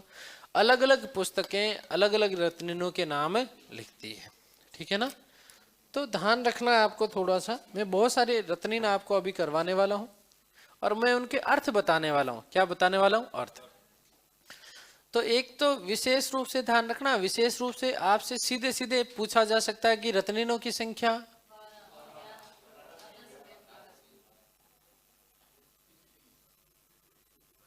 हमारी बात हुई, बड़ी चिंता मत कर। तो रत्निनों की संख्या कुल कितनी, राजा सहित कुल कितने रत्निन बेटा, 12। कितने, 12। तन स्वीच तो करना रे भैया, है ना। तो राजा सहित कुल रत्निनों की संख्या कितनी बेटा, 12। कितने हैं, 12। आ गई बात समझ क्लियर है। दूसरी चीज क्या ध्यान रखना है कि इन रत्निनों का आपसे कभी ये नहीं पूछा जाएगा, आपको सीधे सीधे आपको नाम दे देंगे। क्या दे देंगे, नाम दे देंगे। उसका क्या पूछ लेंगे, कार्य पूछ लेंगे। क्या पूछ लेंगे, कार्य। तो इनको मिलाना मत कि कौन सी किताब में तो ये दे रखा है, कौन सी किताब में ये दे रखा। हर किताब में आपको रत्निनों की संख्या में 1-2 में इधर उधर आपको मिलेगा, ठीक है ना। लेकिन जितने भी है वो सारे मैं आपको लिखाने वाला हूं। लेकिन प्रमुख रत्निनों की बात करूं तो ज्यादातर पुस्तकों में, फिर जो प्रामाणिक पुस्तक है ना, उसमें 1-2 को छोड़ करके बाकी सारे के सारे क्या मिलते हैं बेटा, सेम ही मिलते हैं। क्या मिलते हैं, सेम ही मिलते हैं। चलो देखो अब सुनना हो, इधर देखना रे प्यारे भाइयों। एक तरफ तो रत्नीन लिख रहा हूं, क्या लिख रहा हूं, रत्नीन। और दूसरी तरफ क्या लिख रहा हूं, उसका प्रमुख कार्य। क्या लिख रहा हूं, कार्य। बहुत शांति से देखना बेटा, है ना। यहां क्लास में तुम्हें याद भी करवा रहा हूं। देखो सबसे पहला कौन होगा बताओ, राजा। कौन होगा, कौन होगा। तो राजा कौन है बेटा, शासन का प्रमुख है। शासन का क्या है, प्रमुख है। कौन है, राजा। शासन का क्या है, ये प्रमुख है। राजा के बाद में कौन आएगी? रानी। कौन आएगी? रानी। और रानी के लिए क्या शब्द मिलता है बेटा? अरे वाह, महिषी। क्या शब्द मिलता है? क्या शब्द मिलता है बताओ? महिषी। क्या शब्द मिलता है? अब महिषी का मतलब क्या है? राजा की पटरानी थी ये। राजा की क्या थी? पटरानी। राजा की क्या थी? अब ध्यान देना, उत्तर वैदिक काल की बात बता रहा हूं। कौन से काल की? उत्तर वैदिक काल में राजा कौन? राजा अनेक विवाह करते थे। कितने विवाह करते थे? अनेक। हजारों रानियां हुआ करती थी उनकी। तू क्यों राजी हो रहा है? राजा की होती थी वो तो, है? तू भी विचार कर रहा है, काश मेरे भी होती। नहीं होगी, पहले नौकरी लग, एक आ जाए तो ही बहुत है, उसको संभाल ले तो भी ठीक है। तो ध्यान रखना, अनेक रानियां होती थी। कैसी? कितनी रानियां होती थी रे? अनेक रानियां होती थी राजा की। उन रानियों में सबसे प्रिय जो रानी होती थी उसे क्या कहा जाता था? पटरानी। क्या कहा जाता था? पटरानी कहा जाता था। और पटरानी जो कि रत्नीन में क्या हुआ करती थी? शामिल। और पटरानी के लिए शब्द क्या मिलता है बेटा? महिषी। क्या शब्द मिलता है? आगे बात समझ। तो ध्यान रखना, उत्तर वैदिक काल में राजा बहुविवाह करते थे। यस और नो? ठीक है। राजा के लिए 11 प्रमुख सहयोगी होते थे जिन्हें रत्नीन कहा जाता था। सही बात है। और राजा का सर्वोच्च जो सलाहकार होता था वो कौन होता था? पुरोहित। कौन होता था? आगे बात समझ। तो एक तो मैंने जैसे बता दिया महिषी। क्या बता दिया? महिषी का मतलब क्या है? राजा की पटरानी। क्या है? आगे बात समझ। क्लियर? उसके बाद में देखो, ध्यान रखना, शब्द मिलता है युवराज। क्या शब्द मिलता है बेटा? युवराज कौन होगा बताओ? सलमान खान। सलमान खान का कोई लेना देना नहीं है यहाँ पर युवराज से, है ना? ध्यान रखना, राजा का क्या था? ये उत्तराधिकारी। राजा का क्या है? ये राजा का उत्तराधिकारी। राजा का क्या था बेटा? उत्तराधिकारी था रे। राजा का क्या था? कमल जी बताओ। उत्तराधिकारी था। क्या था? उत्तराधिकारी। ठीक है ना? ये कमल जी जानते हो ना सब, है ना? बिल्कुल नाम के अनुरूप ही है, कमल जैसे ही है ये। तो ध्यान रखना, राजा के बाद में कौन आएगा? महिषी। महिषी के बाद में कौन आएगा? युवराज। युवराज का मतलब राजा का क्या है? उत्तराधिकारी। आगे बात समझ के लिए? आगे बात करते हैं तो फिर कौन आएगा? पुरोहित। कौन आएगा बताओ? देखो इसमें शब्द याद रखना है बेटा। क्या याद रखोगे? हित। क्या याद रखोगे? जो हित की बात करने वाला। किसकी बात करने वाला? तो राजा का सर्वोच्च जो है प्रमुख तो सलाहकार। राजा का किसका? राजा का सर्वोच्च सलाहकार। राजा का क्या था? सर्वोच्च सलाहकार होता था। क्या होता था? सलाहकार होता था, जिसे क्या कहा जाता था? पुरोहित। और वस्तुतः ये कौन होता था? ब्राह्मण। कौन होता था? अब इसमें एक बात ध्यान रखना, मैंने एक शब्द लिखा है। क्या शब्द लिखा है? ब्राह्मण लिखा है। क्या लिखा है बेटा? ब्राह्मण लिखा। जी बाद में लिख लीजिए कि नहीं, भागनू थोड़ी है आपने, है? मैं लिखा दे, हमारे बहन ने, चिंता मत कर तू। ठीक है, तो अभी पहले समझ ले, नहीं तो फिर कहीं है वो लिखे उड़ा तो पहले ही गणा ही पड़ा, है ना? आपने कोई झाड़ू पोछा बर्तन तो करना कौन, बाद में मैं आराम बैठ जाऊं थे, लिख लीजिए। ठीक है, लेकिन पहले समझ लो। नॉट, मैंने कौन सा क्या चीज लिखा है? ब्राह्मण लिखा है कि नहीं लिखा है? तो इसका मतलब कौन कौन से वर्ण शामिल होंगे मुझे बताओ रत्नीन में? ब्राह्मण और क्षत्रिय, नहीं क्षत्रिय। क्या? क्षत्रिय, ब्राह्मण और कोई होगा क्या? नहीं होगा ना? शाबाश।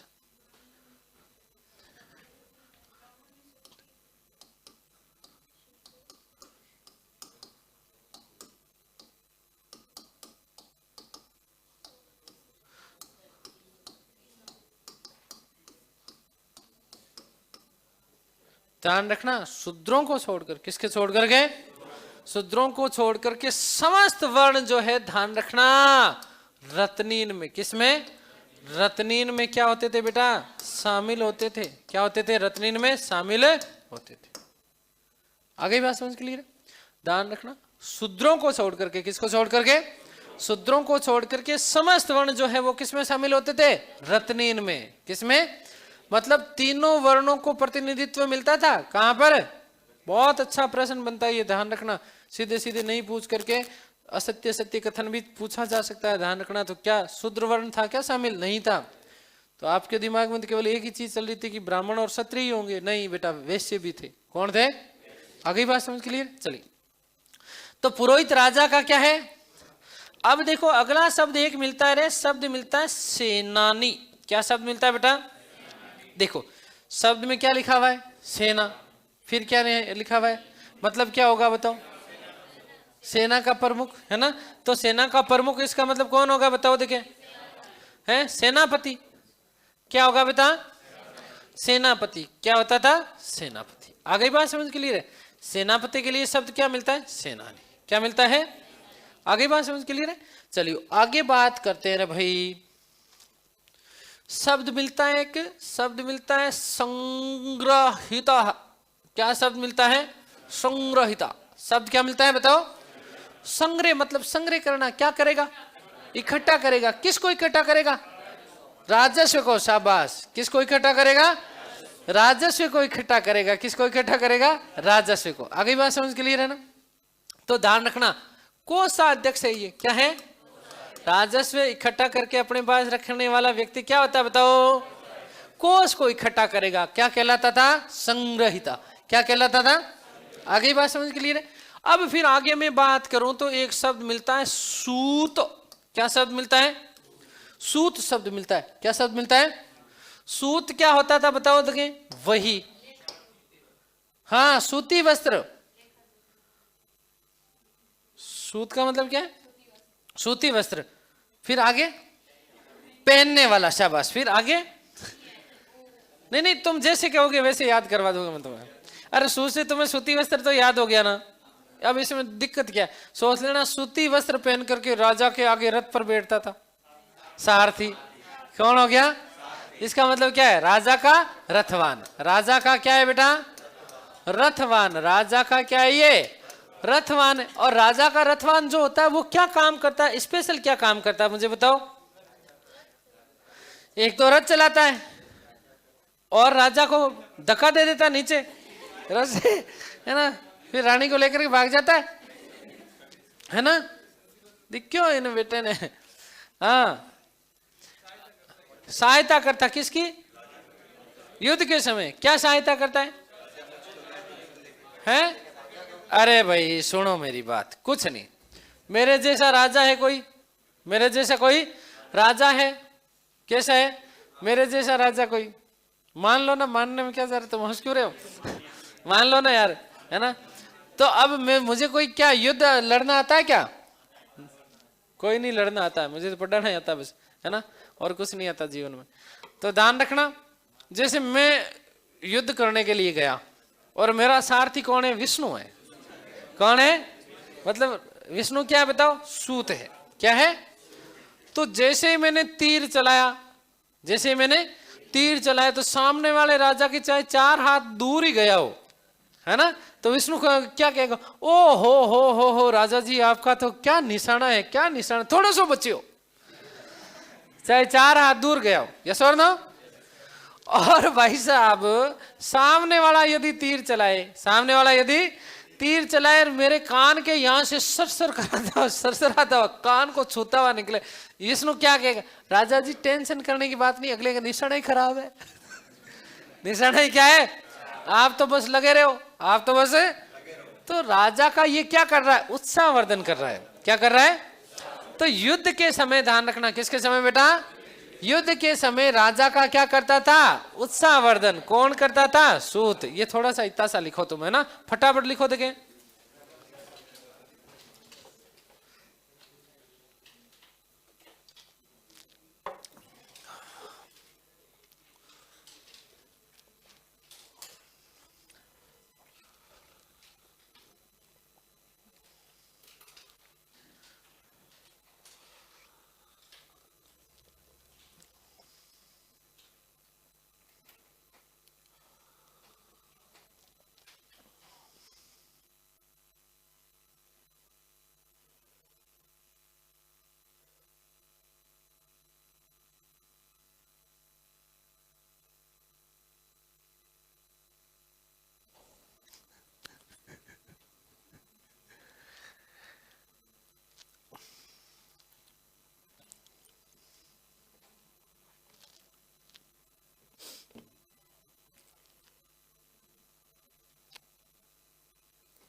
आज क्या तुम्हारा टेस्ट है? 20-11 बजे बाद काय का है?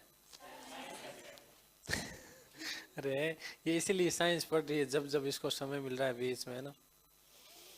समझ सकता हूँ बेटा, कोई बात नहीं है।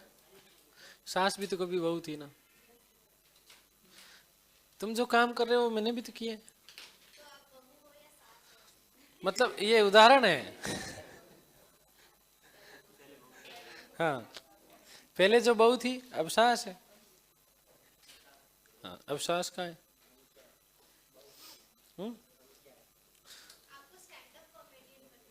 है ना।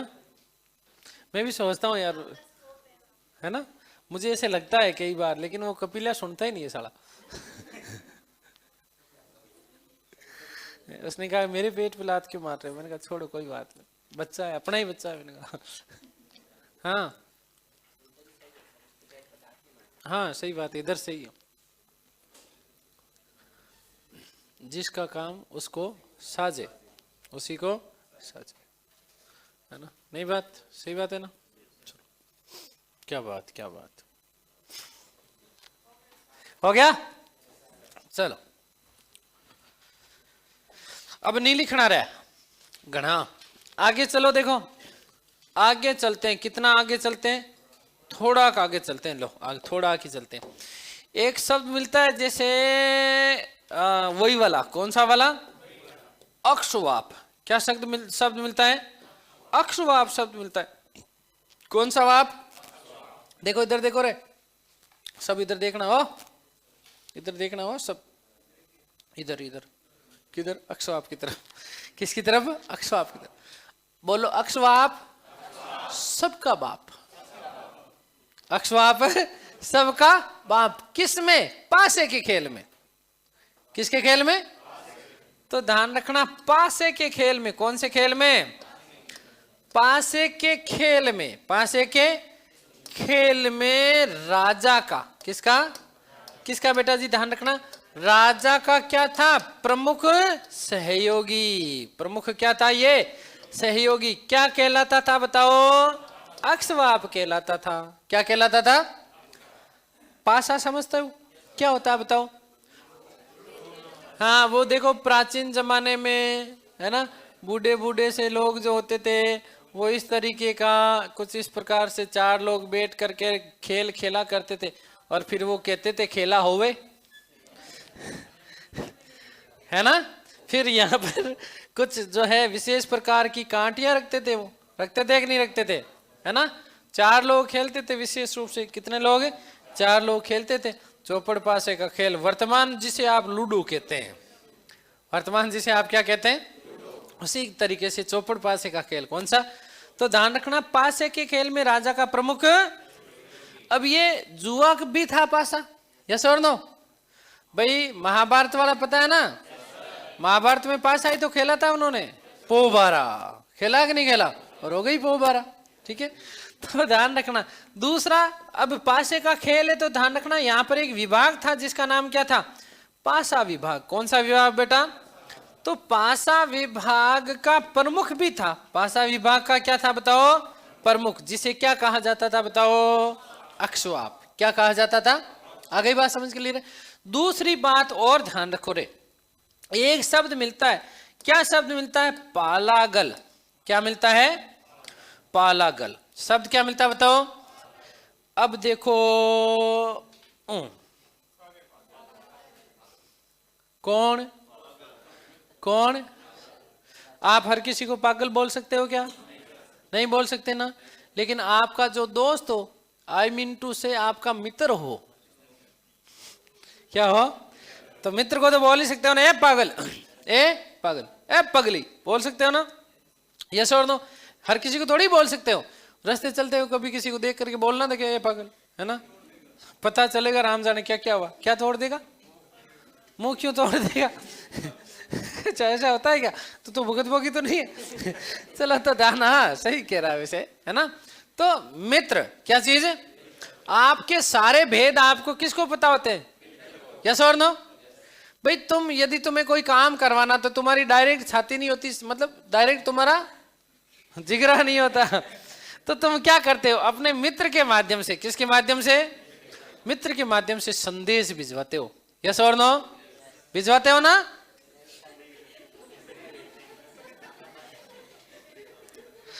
क्योंकि फिर तुम्हें पता है ठुके तो भी वही ठुके बेचारा, है ना? क्यों तुम तो मना कर दोगे? नहीं नहीं, मैं वो झूठो है, मैं नाम को तो लागू में इनको। तो ध्यान रखना, किसी को कुछ याद आ रहा, अच्छी बात है।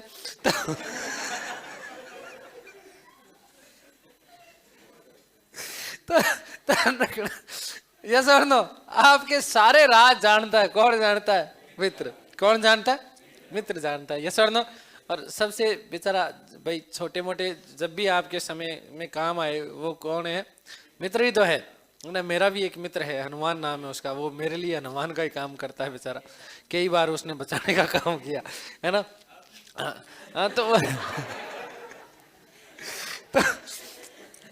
मित्र कैसे काम आते हैं? देखो, मेरे बड़े भाई साहब वो मुझे कहते थे कि हनुमान जो है ना, वो तेरे से सबसे ज्यादा प्यार करता है, लेकिन वो झूठा बहुत है। मैंने कहा कैसे? है ना? तो कहा देख मैं तेरे को बताता हूँ। उन्होंने फोन किया हनुमान को, बेटा क्या कर रहा है? कि भाई साहब कुछ नहीं, मैं तो बैठा ही था। अरे वो सुखी सुबह से आया ही नहीं गए, अभी 5 मिनट पहले मेरे पास में था, कि अभी निकला ही है, पहुंच जाएगा थोड़ी देर में। मैं पिछले 2 घंटे से उनके पास ही बैठा हूँ।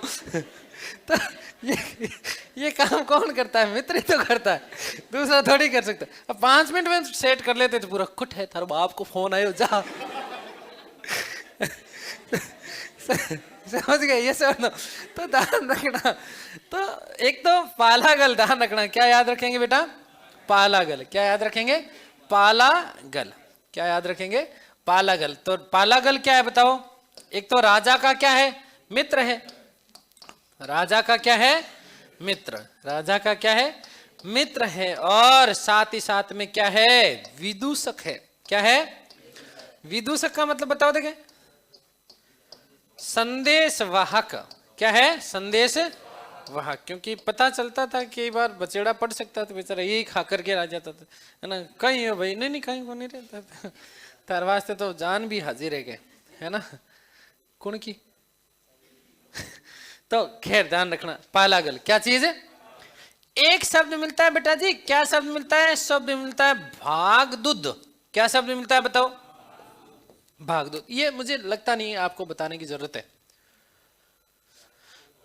हैं?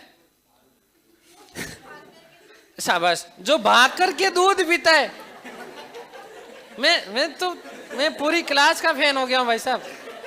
ये मेरा सौभाग्य है कि मुझे ऐसी क्लास मिली है ना? नहीं तो ये परम सौभाग्य। मैं तो कृतार्थ हूँ ईश्वर का, है ना? अगले 7 जन्मों तक मैं उसके लिए मतलब, है ना? हाँ, धन्य हो गया मैं, है ना? जो भाग करके दूध पीता हो। नहीं तूने नहीं बोला, किसी ने, जिसने भी कहा था। तो चलो, या फिर और जैसे इसके बारे में और विचार कीजिए, करो तो क्या विचार है? जो भाग भाग करके दूध देता हो। वाह वाह, शाबाश। लिख लो फिर, लिख लो बेटा, है ना? आगे वाले पे चलते हैं अपन, हैं? जो भाग भाग करके दूध देता हो, भाग दूध कहलाता है। ठीक है? जो भाग भाग, मेरे साथ बोलो, जो भाग भाग के दूध देता है ना? थोड़े से एक बम फोड़ दिए तो बेटी, है ना? तो ध्यान रखना, जो भाग भाग के क्या देता है? दूध देता है। और दूध देता है तो पैसे भी तो लेता है। यस और नो? अरे लेगा कि नहीं लेगा? हाँ, मजा पीछे रह गया, तू बाहर चला गया बावड़ा कहीं का। तो ध्यान रखना, जो भाग भाग के क्या दे? दूध दे। और फिर क्या ले? पैसे ले। फोकट में थोड़ी देगा कोई दूध, है? मतलब दूध वाला। ओहो हो।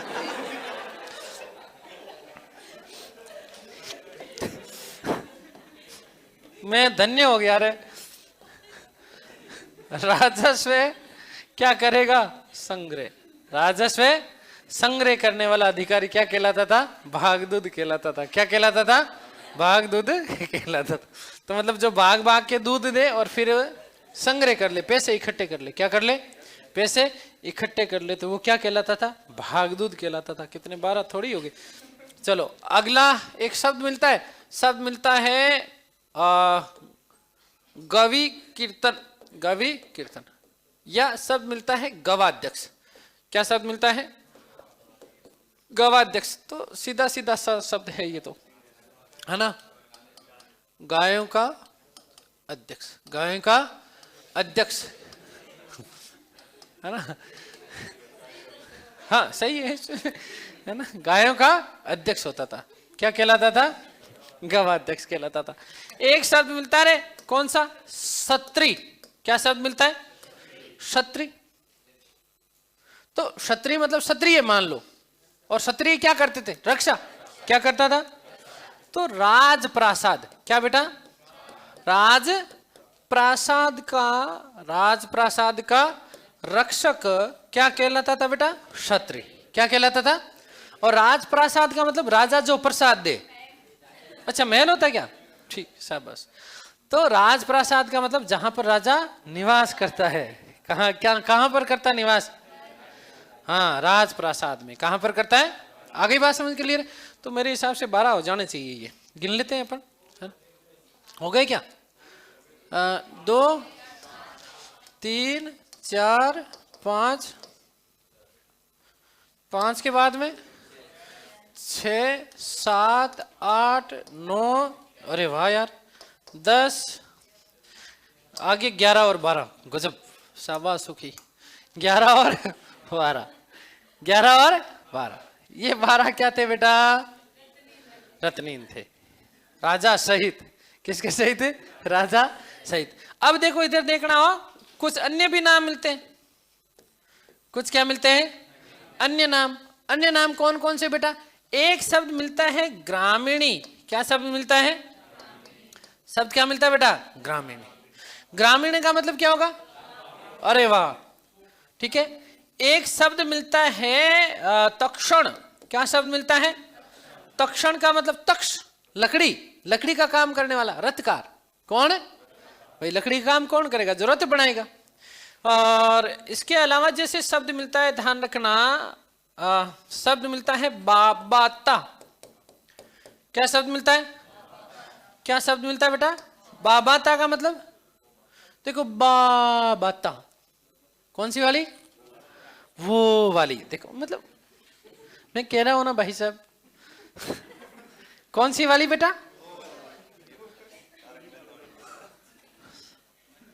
तारक मेहता वाली बबीता। तुम्हें उसका कांड पता है क्या? है वो बापू तो दिखावेगा ही है ना। मेन तो भाई साहब टिपुड़ा है, टपुड़ा। क्या नाम? टपुड़ा, दीपेंद्र सिंह। तो ध्यान रखना, बाबाता कौन? बाबाता। बाबाता का मतलब क्या? बबीता है। तो बबीता मुख्य रानी है क्या? जो दूसरी प्रिय रानी। अरे भाई, दया के बाद में ज्यादा अच्छी किसको लगती है? जेठालाल को। बबीता। यस और नो? तो बबीता से ध्यान रखना, क्या ये उत्तरवेदी काल की है? कौन से काल की है? तो दूसरी प्रिय रानी। ध्यान रखना, बाबाता मतलब क्या है? दूसरी प्रिय रानी। दूसरी प्रिय रानी क्या कहलाती थी बेटा? बाबाता। क्या कहलाती थी? बाबाता। मतलब सबसे ज्यादा तो व्हाट्सएप होता था महिषी से, और महिषी के बाद में महिषी कभी एक बार इधर उधर जैसे होती थी, तो जैसे तुम करते हो तो बाबाता को कर लेते थे। किसको? बाबाता को। एक होता था परिवृत्ति। क्या होता था? परिवृत्ति, जहां कनेक्शन ही फेल हो गया, जिसने तुम्हें ब्लॉक मार दिया हो, है ना। उपेक्षित रानी, लड़ाई झगड़ा हो गया हो, क्या हो गया हो? तो कैसी रानी बेटा? उपेक्षित रानी। कैसी रानी? उपेक्षित रानी क्या कहलाती थी? क्या कहलाती थी बताओ? एक शब्द मिलता है सतीपति। क्या शब्द मिलता है? सतीपति। क्या होता है बताओ? देखिए, सती का मतलब क्या है? 100, और पति का मतलब तो तुम्हें समझ गए, 100 पति। शाबाश। जिसके 100 पति हो लिख लेना। सतीपति का मतलब जिसके 100 पति हो।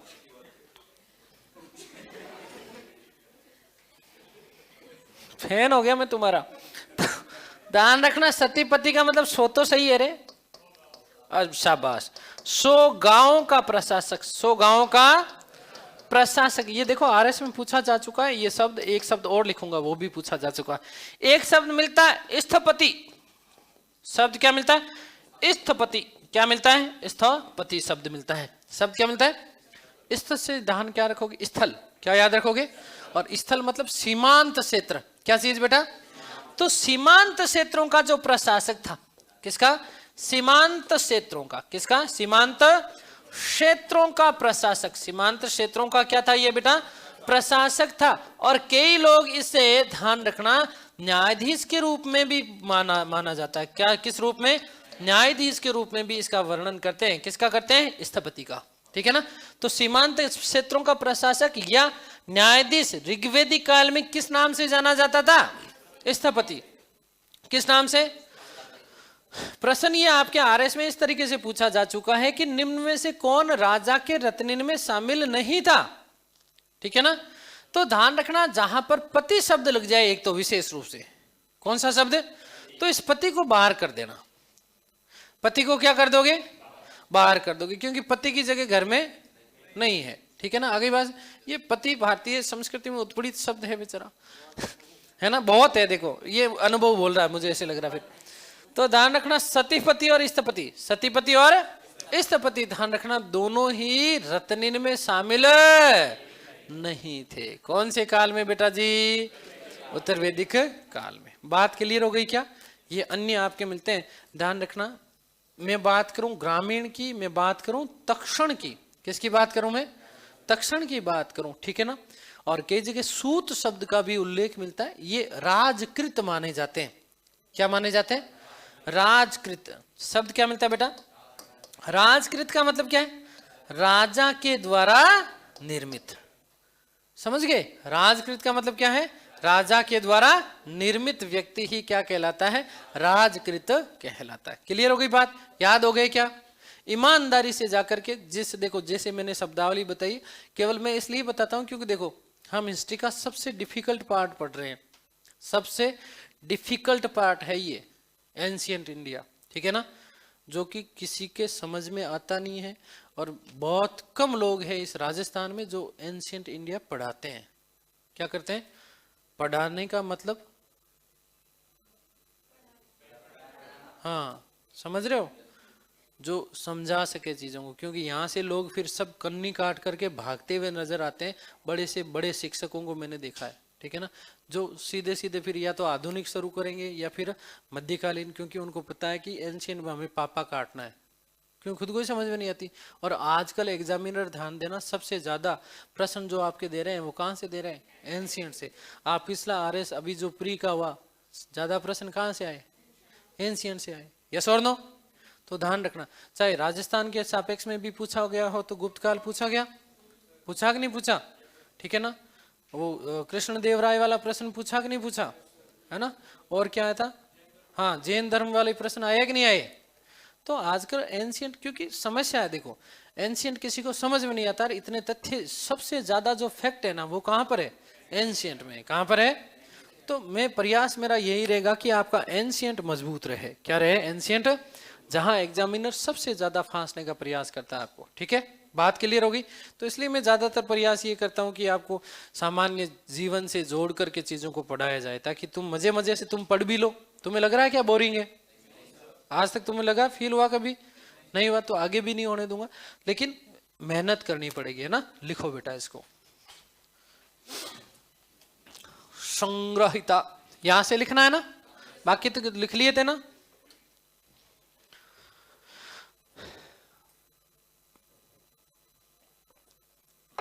थोड़ा जल्दी जल्दी लिखना हो तो लिख लिया बेटा। एक वो कहाँ गए तुम? दो बैठते थे ना पीछे, तुम हमेशा पीछे बैठते हो ना? नहीं बैठते क्या? वो दो आए था नहीं, वो भाई कहाँ? महादेव का लाडला कहाँ गया है? महादेव लेगा भी ना 2 दिन ही आए वो। क्या पहले भी आ रहा था क्या?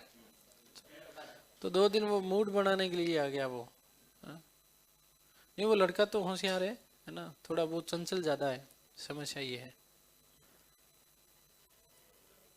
हाँ बेटा, क्या किसी कुछ पूछना है क्या?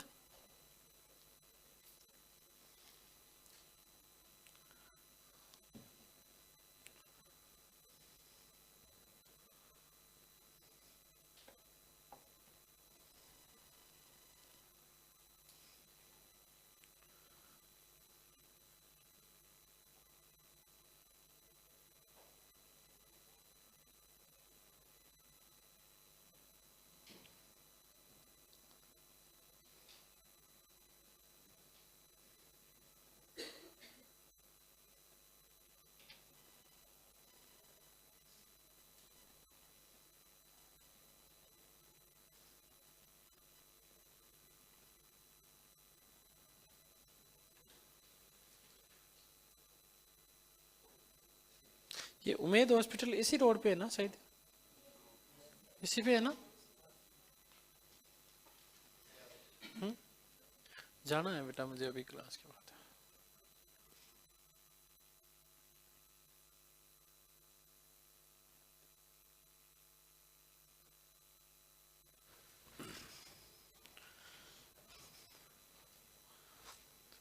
ये ग्रामीणी में लिखवाऊंगा, यहां तक इतना तुम ये सारे लिख लो, है ना? ग्रामीणी और तक्षण ये मैं लिखवाऊंगा।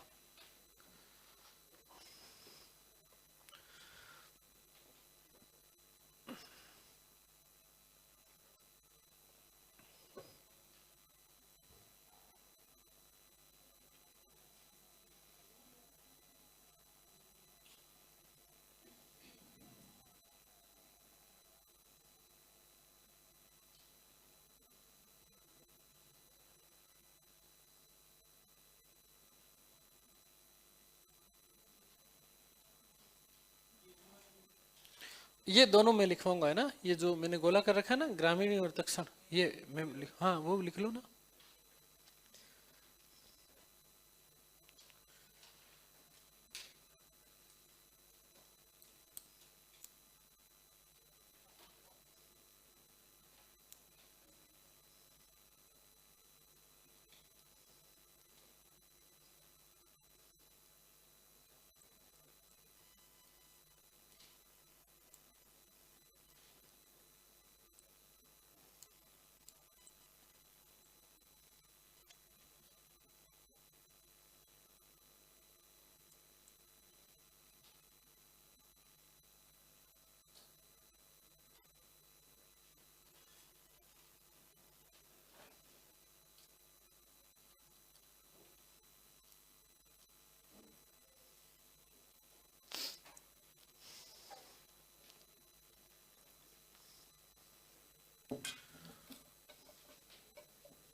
किसी भाई ने लिखा है, आज का सुविचार, जिंदगी में कभी भी अपने हुनर और जान पर घमंड मत करना, क्योंकि पत्थर जब पानी में गिरता है तो अपने ही वजन से डूब जाता है। क्या बात है, सही कहा भाई। हैं? इंस्टाग्राम से लिया हुआ है। पॉल खुल की कई मतलब सुविचार, लेकिन बात तो सही लिखी है ना, कहीं से भी लिया हो, ये तो जीवन का यथार्थ है, सही बात है। हैं? हाँ रोटी रानी लिख ले, हाँ देखा, मतलब हाँ वही हुआ, मनाओ फिर, देखो हैं, इससे सलाह ले ले, ये तेरा दोस्त है, हैं? मनाने के तरीके भी बता देना, हैं? हैं? यही चला जाएगा मनाने, तो तुम उसका घर भी खेलना चाहते हो? इतना हो गया क्या? कमाल के लोग हो। लिखो, ग्रामीणी, ग्रामीणी गांव का प्रशासक या मुखिया, गांव का प्रशासक या मुखिया। तक्षण तक्षण राजा का रथकार, राजा का रथकार, राजा का रथकार। इन दोनों को देखो, ग्रामीणी गांव का मुखिया, तक्षण, तक्षण का मतलब क्या है? राजा का रथकार, रथकार का मतलब जो रथ बनाने वाला, रथ बनाने वाला, ठीक है। इन दोनों को राजकृत कहा जाता था, इन दोनों को राजकृत कहा जाता था, अर्थात राजा द्वारा निर्मित, अर्थात राजा द्वारा निर्मित। तो ये हमने बात कर ली राजनीतिक जीवन की। किसकी बात कर ली? राजनीतिक जीवन की, ठीक है।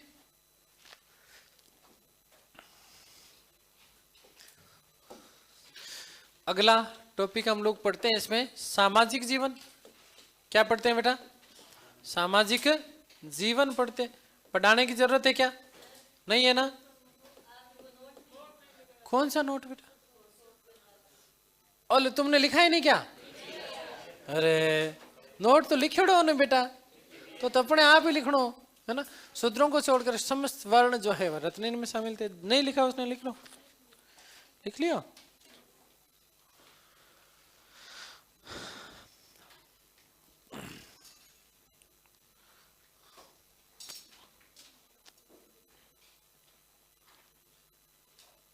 ग्रामीणी भी लिखवा दियो बेटा।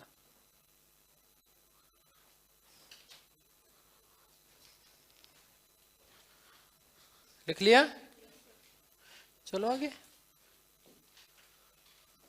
ग्रामीणी या ग्रामीणी एक ही बात है रे बेटा, है ना। देखो सामाजिक जीवन पढ़ाने की जरूरत है क्या? कंपेयर कर दिया था ना वहीं पर, लेकिन कुछ लाइनें लिखवाऊंगा मैं आपको, लेकिन पहले समझना है ना। देखो इधर देखो बेटा, पहली बात तो देखो, उत्तर वैदिक काल में मैंने कहा कि समाज जो था ना, समाज पूर्णते, समाज पूर्णते चार वर्णों में क्या हो गया था? वर्णों में विभाजित हो गया, पहली बात, ठीक है बेटा। दूसरी चीज ध्यान रखना, यहां जो वर्ण व्यवस्था है, यहां जो वर्ण व्यवस्था वो किस पर आधारित हो गई? जन्म पर। किस पर? मैं जन्म बोल दूं या फिर क्या बोल दूं? जाति बोल दूं। क्या बोल दूं? जाति बोल दूं, ठीक है। मैं जन्म बोलूं या फिर क्या बोल दूं? जाति बोल दूं, एक ही बात है। तो समाज पूर्णतः चार वर्णों में विभाजित हुआ। कितने वर्णों में? चार वर्णों में विभाजित हुआ। और जन्म, वो जो वर्ण व्यवस्था है वो जन्म पर आधारित हो गई, अर्थात जाति पर। अब इसका मतलब क्या है? इसका मतलब इधर देख, कुछ नहीं उधर, सब मिथ्या है ना, सामने देख। तो ध्यान रखना, टेढ़ो टेढ़ो देखो बेटा, कायरो कहीं करी देख लेना, 2 नंबर आ जाए, नहीं तो बचड़ो बोल जाए थारो, नहीं तो मैं बुला दे ठोकूंगा सामू देख। तो ध्यान रखो भाई, जातियों में विभाजित हुआ। किसमें? जातियों में। अब जातियों में विभाजित हुआ, इसका मतलब क्या है? समाज में मिश्रित जातियां आई। क्या आई बेटा? मिश्रित जातियां। मिश्रित जातियों का मतलब समझते हो? हैं? मिक्सअप आया। क्या आया? आगे बात में वहीं आगे चल करके पतंजलि ने जब महाभाष्य की रचना की। किसकी रचना की बेटा? महाभाष्य की। तो पतंजलि के महाभाष्य में पतंजलि महोदय ने शूद्रों को 2 भागों में विभाजित किया। कितने भागों में? अब ये 2 भाग कौन कौन से बेटा? एक तो ध्यान रखना, एक को तो कहा गया निर्वसित। क्या कहा गया? निर्वसित। एक को क्या कहा गया? निर्वसित। और एक को क्या कहा गया बेटा? अनिर्वसित। निर्वसित। आगे बात समझ के लिए, निर्वसित का मतलब क्या है बताओ? गांव से बाहर। बहुत बढ़िया, शाबाश। निर्वसित का मतलब क्या है? गांव से बाहर निवास करते थे। और अनिर्वसित का मतलब जो गांव में ही निवास करते थे। किस में निवास है? गांव में निवास करते थे। और यही कारण कहीं ना कहीं पतंजलि महोदय कहते हैं कि इसलिए शायद संभवतः वहां पर मिश्रित जातियां आई होगी। क्या हुई? अब मिश्रित जातियों के पीछे एक बड़ा कारण और भी बताते बेटा। क्या बताते हैं? 2 प्रकार के विवाह प्रचलित हो रहे थे। कितने प्रकार के? अब ये 2 प्रकार के विवाह कौन कौन से हैं? शाबाश। एक तो है अनुलोम विवाह। कौन सा विवाह है बेटा? अनुलोम विवाह है। और दूसरा क्या है? प्रतिलोम है। क्या है? प्रतिलोम है। अनुलोम और प्रतिलोम विवाह समझना बेटा इसको हो। लेकिन अनुलोम प्रतिलोम विवाह के लिए भी फिर वो वहां पर एक टर्म एंड कंडीशन अप्लाई कर देते हैं। क्या? कि नहीं, संभवतः अनुलोम प्रतिलोम विवाह जो था ना वो 2 वर्णों में ही था। कितने वर्णों में था? ऊपर के जो 2 वर्ण, ऊपर के 2 वर्ण कौन कौन से? ब्राह्मण और क्षत्रिय। ब्राह्मण और संभवतः जो था ना, सूत का मतलब होता है बेटा राजा का रथवान, राजा का रथवान, पंकज है ना। तो ध्यान रखना, संभवतः इसको सीमित करने का प्रयास किया गया कि जो अनुलोम और प्रतिलोम जो विवाह था ना वो वस्तुतः क्या था? 2 ही वर्णों में था। 2 वर्ण कौन कौन से? ब्राह्मण और क्षत्रिय। ब्राह्मण और क्षत्रिय। लेकिन ऐसा संभव नहीं है ना। ये वस्तुतः 4 वर्णों में देखने को मिलता। किसमें? अब अनुलोम प्रतिलोम विवाह की हम लोग बात करें, एक तो आप अनुलोम विलोम करते हो जो बाबा रामदेव करवाते, यस और नो? अनुलोम का वो नाक से सांस खींच करके फिर मुंह से छोड़ना है ना, दूसरे नाक से, फिर दूसरे नाक से लेकर के तीसरे से, तीसरा नहीं क्या? नहीं है ना, दूसरे से लेकर के पहले से छोड़ना, तीसरा नहीं होता नाक। ठीक है, तो ध्यान रखना। बाबा रामदेव भी तो कहते हैं करने से होगा, करने से होगा। तो क्या करोगे? अनुलोम प्रतिलोम। अनुलोम का मतलब समझो, उच्च वर्ण का पुरुष, उच्च वर्ण का पुरुष, उच्च वर्ण का क्या है बेटा? पुरुष। यदि उच्च वर्ण का पुरुष, ध्यान देना, निम्न वर्ण की महिला के साथ में, कौन सी महिला के साथ में? निम्न वर्ण की महिला के साथ में क्या करता है? विवाह करता है। क्या करता है? तो इस प्रकार के विवाह को क्या कहा गया? अनुलोम विवाह। क्या कहा गया?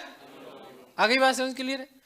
दूसरा इसका जस्ट अपोजिट कर दो, बिल्कुल शाबाश। उच्च वर्ण की महिला, कौन से वर्ण की महिला? उच्च वर्ण की महिला। उच्च वर्ण की क्या है? महिला क्या कर ले? निम्न वर्ण के पुरुष के साथ में, क्या?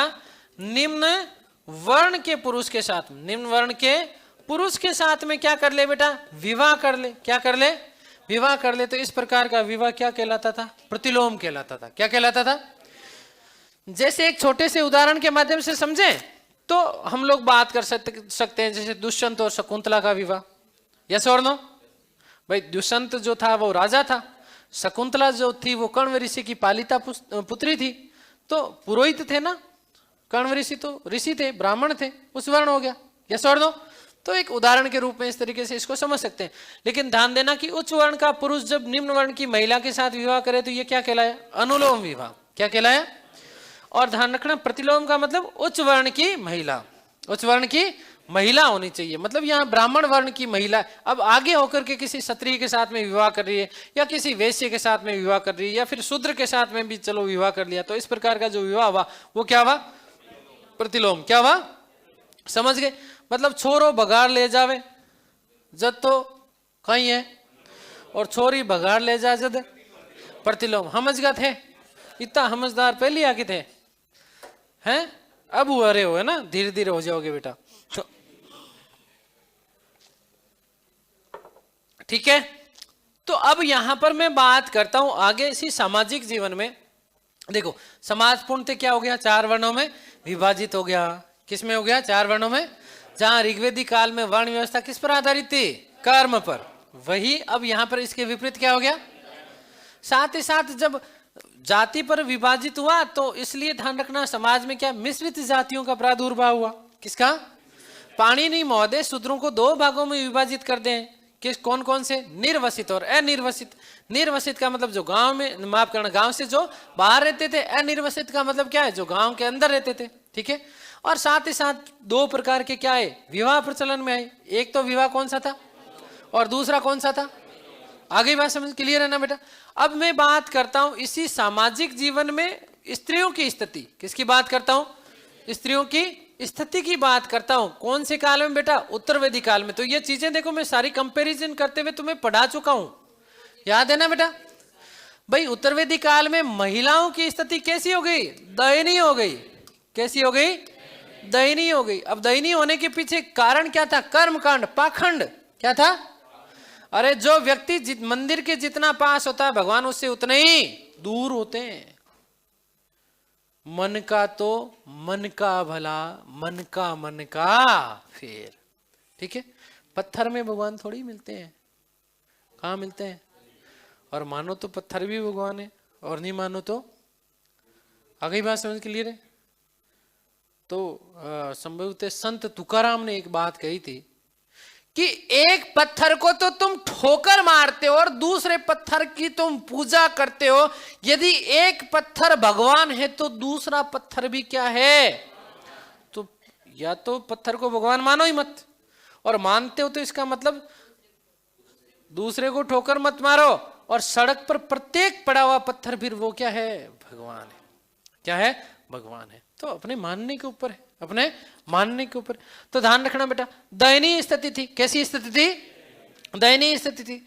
अब ध्यान रखना, कन्या का जो जन्म हो रहा है, कन्या का जन्म जो हो रहा है ना, वो कन्या का जन्म, ध्यान रखना, परिवार में ऐसा कह दिया गया क्या?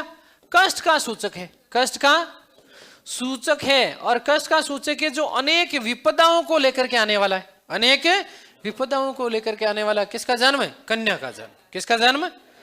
तो एक तरीके से जब हम लोग बात करें वर्तमान में, अब तो खैर ये चीजें बहुत कम हो गई है, कन्या भ्रूण हत्या कौन से काल की देन मानी जा सकती है? हैं? यस और नो? उत्तर वैदिक काल की। कौन सी काल की? उत्तर वैदिक काल की। ठीक है, चलिए खैर। तो कन्या का जन्म क्या है? कष्ट का सूचक। अब मैं बात करूं तो विवाह की बात करता हूं। किसकी बात करता हूं बेटा?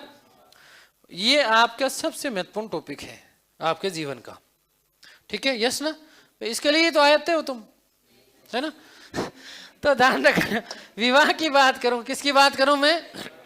विवाह की बात करूं तो विवाह, देखो ध्यान रखना, विवाह उत्सव जो था ना वो 2 चरणों में होता था। कितने चरणों में होता था? 2 चरण थे। समझना बेटा, ये 2 चरण कौन कौन से? सुनना हो। एक तो था है शादी से पहले का, क्या? शादी से पहले क्या? सुखी जीवन।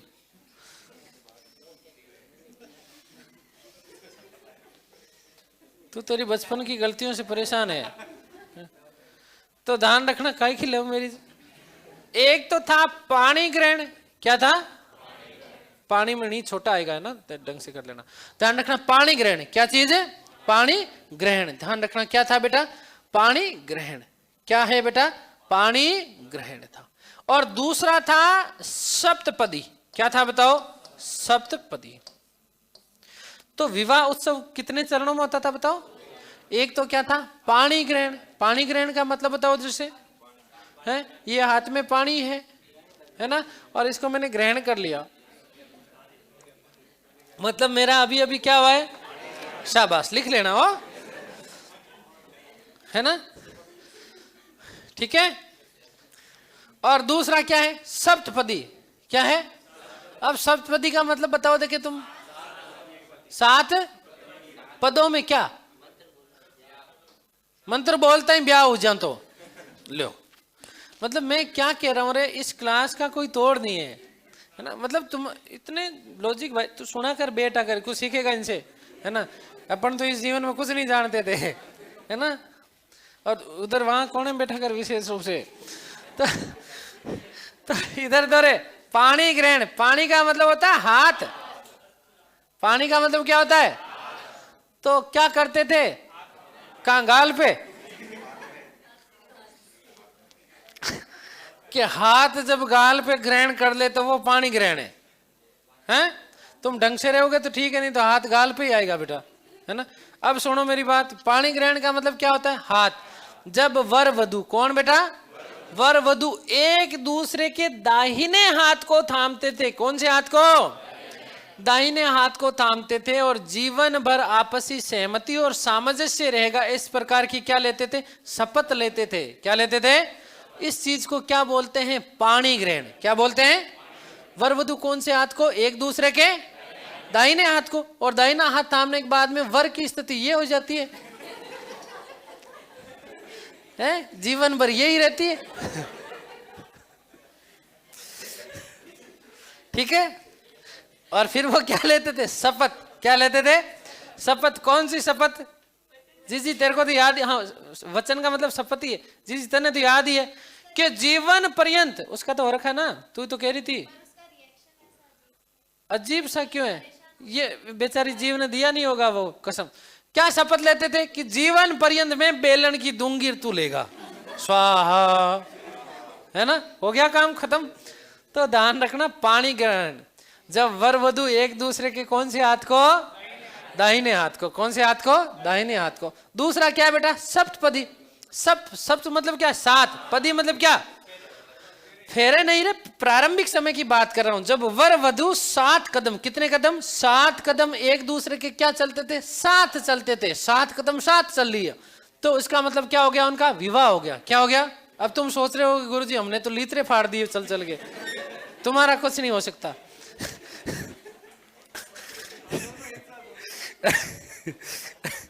सुन तो ले, कुछ नहीं होगा तुम्हारा, तुम ऐसे मत कर लेना। देखो सप्तपदी हो गया, आज गुरुजी ने पढ़ाया था, है ना, पता चल रहा है भाई साहब, सूझे सूझे है ना आंखें, तुम्हारा मुंह फिर इधर उधर हो जाएगा, है ना। तो ध्यान रखना, वर वधु एक दूसरे के कितने कदम साथ में? 7 कदम साथ में चलते थे, और वही शपथ लेते थे कि आपसी जीवन भर हमें हमारे अंदर सहमति और सामंजस्य रहेगा। तो इसको क्या कहा गया? सप्तपदी। कालांतर में क्या चीज? कालांतर में चल करके इन दोनों को क्या कर दिया गया? मिक्स कर दिया गया। क्या कर दिया गया? मिक्स कर दिया। तो आजकल आप देखते हो ना कुमकुम पत्री, कुमकुम पत्री, क्या तो उस पर क्या लिखता है? पाणी ग्रहण संस्कार। क्या लिखा जाता है? पाणी ग्रहण संस्कार। और ये 7 कदम की जगह क्या आगे? 7 फेरे। लेकिन यथार्थ में तो कितने होते हैं? 4 ही होते हैं। कितने होते हैं? अब वो 4 ही बहुत है जिंदगी पर दुख देने के लिए। तो ध्यान रखना, 4 ही होते हैं वर्तमान में। कितने होते हैं? अब इसके पीछे लॉजिक क्या है मुझे नहीं पता है। क्या? बाबूजी, हाँ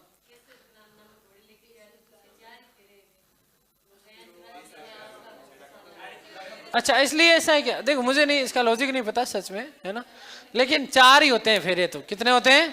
4 ही फेरे होते हैं, ठीक है ना। तो ध्यान रखना, दोनों को क्या कर दिया? मिक्स कर दिया गया। अब आगे चल करके देखो, फिर देखो, इधर देखो और ध्यान दो रे, सबसे महत्वपूर्ण टॉपिक पढ़ा रहा हूं तुम्हारे जीवन का। तो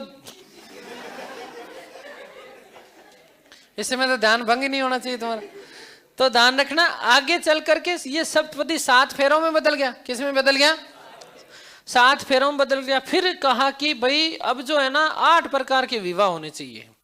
विवाह के प्रकार कितने? देखो विवाह उत्सव कितने चरणों में?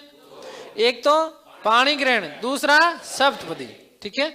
और फिर धर्म ग्रंथों में स्मृति शास्त्र जो थे वहां पर विशेष रूप से 8 प्रकार के विवाह बताए। कितने प्रकार के? 8 प्रकार के क्या माने गए? विवाह। कितने प्रकार के विवाह माने गए? 8 प्रकार के विवाह है। ध्यान रखना, विवाहों के प्रकार कितने होते हैं? 8। पता था क्या ये बात किसी को? है तो कौन कौन सा पता था बताओ तुम्हें? 2 कौन कौन से हैं? एक लव मैरिज, एक अरेंज मैरिज। देखो ये मेरे हिंदुस्तान का युवा वर्ग है ना, या तो तुम लव मैरिज मानते हो और या तुम अरेंज मैरिज। और तुम बचेड़े खाते हो वो कौन सा है? हैं? वो क्या नाम रे उसका? कोई नाम नहीं है, चलो ठीक है। तो ध्यान रखना, 8 प्रकार के विवाह माने गए। कितने प्रकार के? सबसे पहले मैं बात करता हूं तो कौन सा विवाह?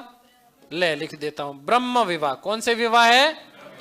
ब्रह्म विवाह। कौन सा विवाह है बेटा? ब्रह्म विवाह। उसके बाद में देव विवाह। कौन सा विवाह? देव विवाह ले लो। क्या ले लो? देव विवाह। एक विवाह होता है जिसे हम लोग बोलते हैं आर्ष विवाह। कौन सा विवाह? कौन सा विवाह बताओ?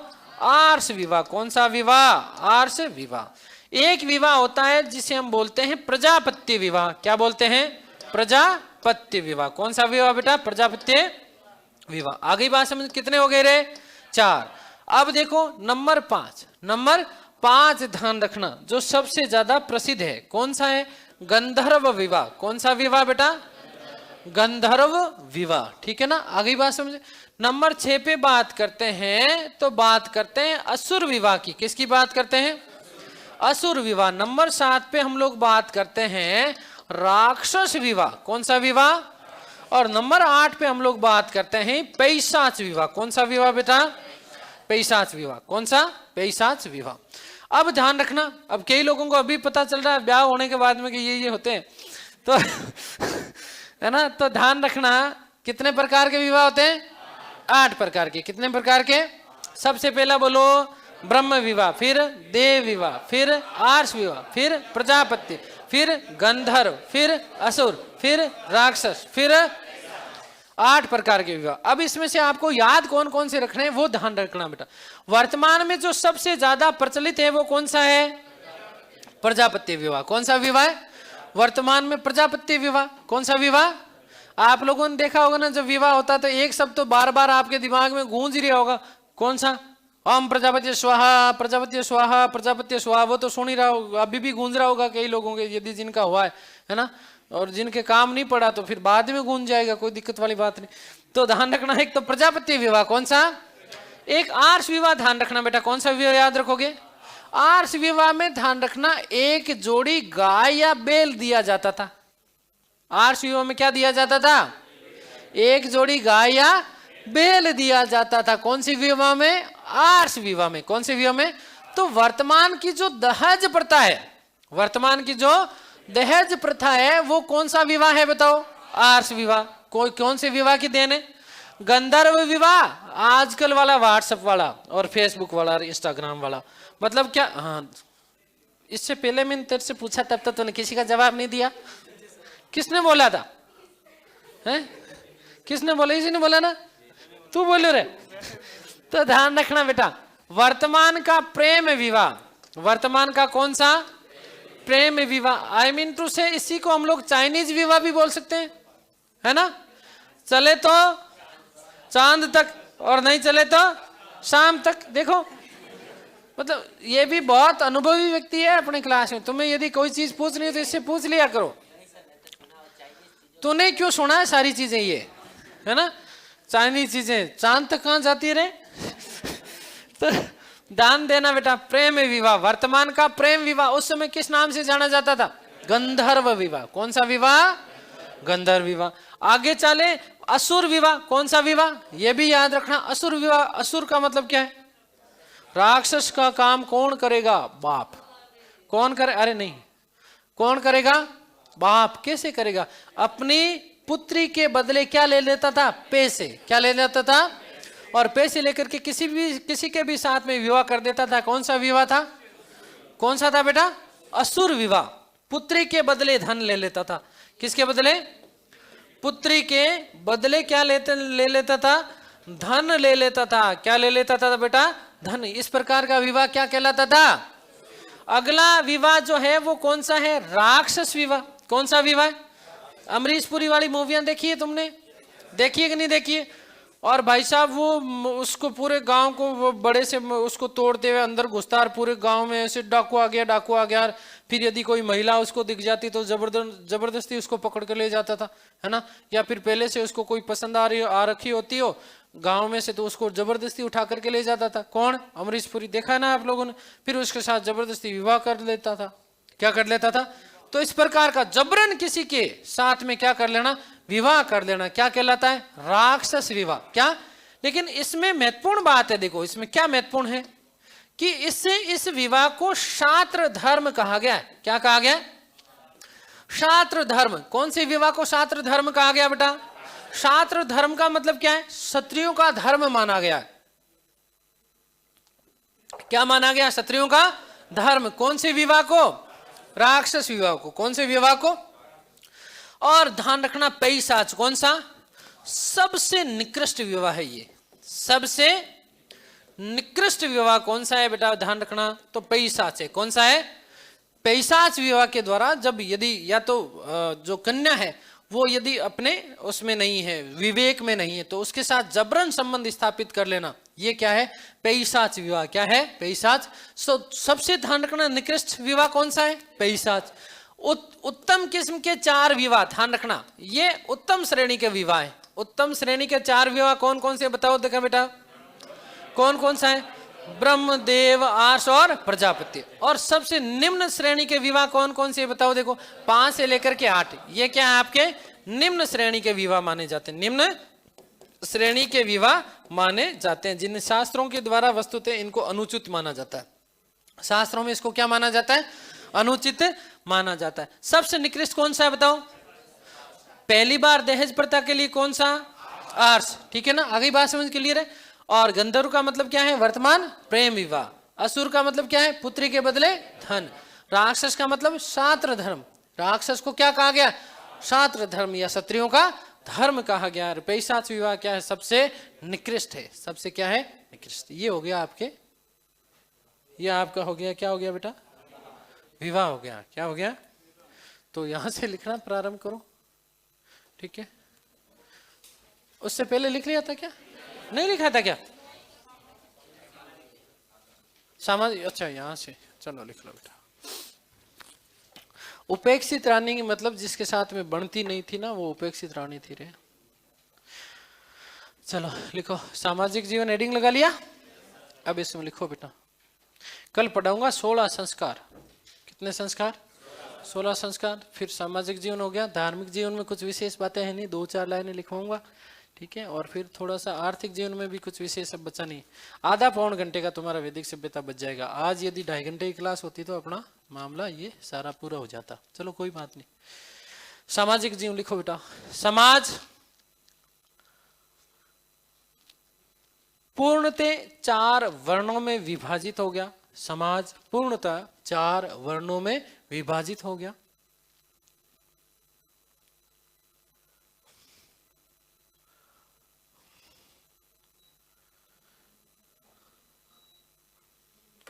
पूर्णतः 4 वर्णों में विभाजित हो गया। ठीक है, वर्ण व्यवस्था, वर्ण व्यवस्था, वर्ण व्यवस्था जन्म अर्थात जाति पर निर्भर हो गई। वर्ण व्यवस्था जन्म अर्थात जाति पर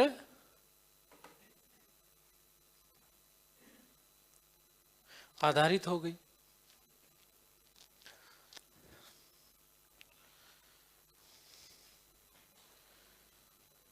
समाज में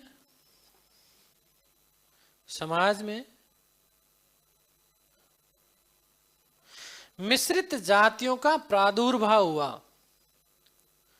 समाज में मिश्रित जातियों का प्रादुर्भाव हुआ। मिश्रित जातियों का प्रादुर्भाव हुआ तथा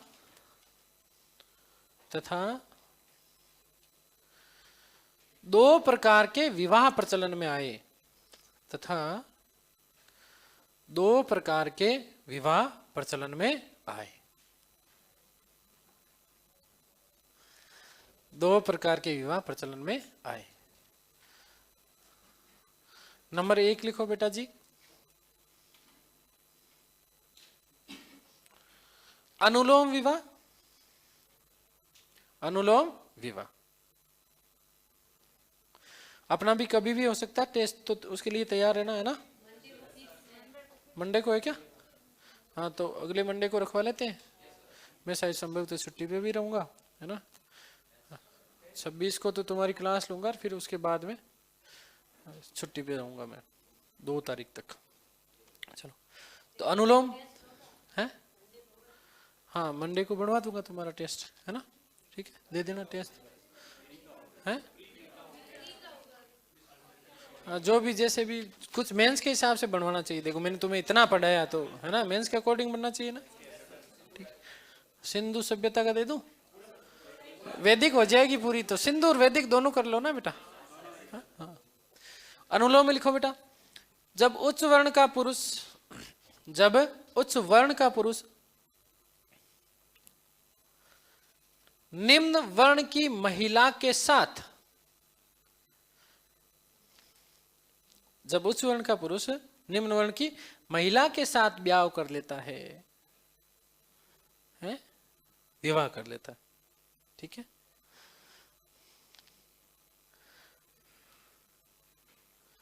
ठीक है। नेक्स्ट लाइन में लिखो बेटा, प्रतिलोम विवाह, उच्च वर्ण की महिला के द्वारा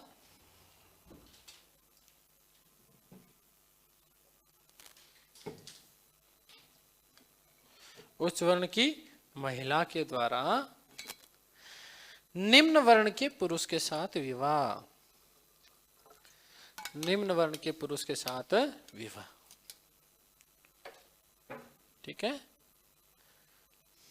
निम्न वर्ण के पुरुष के साथ विवाह। ठीक है, उदाहरण लिख लो। दुष्यंत व शकुंतला का विवाह।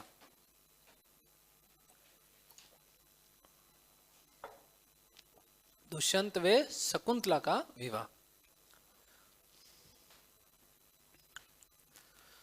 एक लाइन लिखो बेटा जी। पाणिनि, नोट लगा लो इसको, है ना, नोट लगा के लिखना है ना। पाणिनि महोदय ने, पाणिनि महोदय ने, आज खूब लिख लिए तुमने, ना। पाणिनि महोदय ने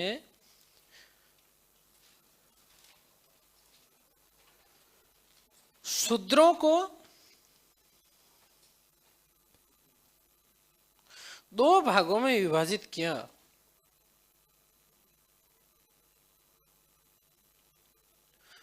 नंबर 1 निर्वसित। निर्वसित का मतलब क्या है? गांव से बाहर निवास करने वाले शूद्र। अब यही निर्वसित आगे जब मैं आपको चंद्रगुप्त द्वितीय के बारे में पढ़ाऊंगा ना, गुप्त काल में, तब मैं फाइयान की बात करूंगा। किसकी बात करूंगा? फाइयान। फाइयान ने फिर इसको चांडाल कहा। क्या कहा? चांडाल। ठीक है, तो आगे बात करेंगे। और दूसरा लिख लो बेटा, अनिर्वसित। गांव में निवास करने वाले शूद्र। गांव में निवास करने वाले शूद्र। ठीक है, तो ये बात थी। कौन सी बात थी? ये वाली। अब थोड़ा सा ये बच गया तुम्हारा, लेकिन नेक्स्ट टाइम में लिखेंगे।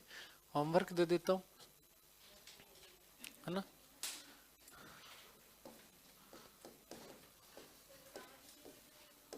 सामाजिक जीवन अभी चीजें बची हुई है ना बेटा। उत्तर वैदिक राजनैतिक जीवन लिख लोगे? 50 शब्द में लिख लेना बेटा, बस एक ही दे रहा हूं आज, है ना। 50 शब्द लिख लोगे? 50 शब्दों में लिख लो। 100 में भी लिख सकते हो इसे, है ना। खूब तुमने पढ़ लिया इसको, तो इसको कर लेना। ठीक है, अब किसी कोई संशय हो, कुछ पूछना हो, कोई डाउट है तो 1 मिनट पूछ लो, फिर मुझे निकलना है बेटा। कोई चीज समझ में नहीं आई हो? सारा समझ में आ गया क्या? यस और नो? पक्की बात? ठीक है, तो कल मिलते हैं फिर। ठीक है, सभी को धन्यवाद, नमस्कार।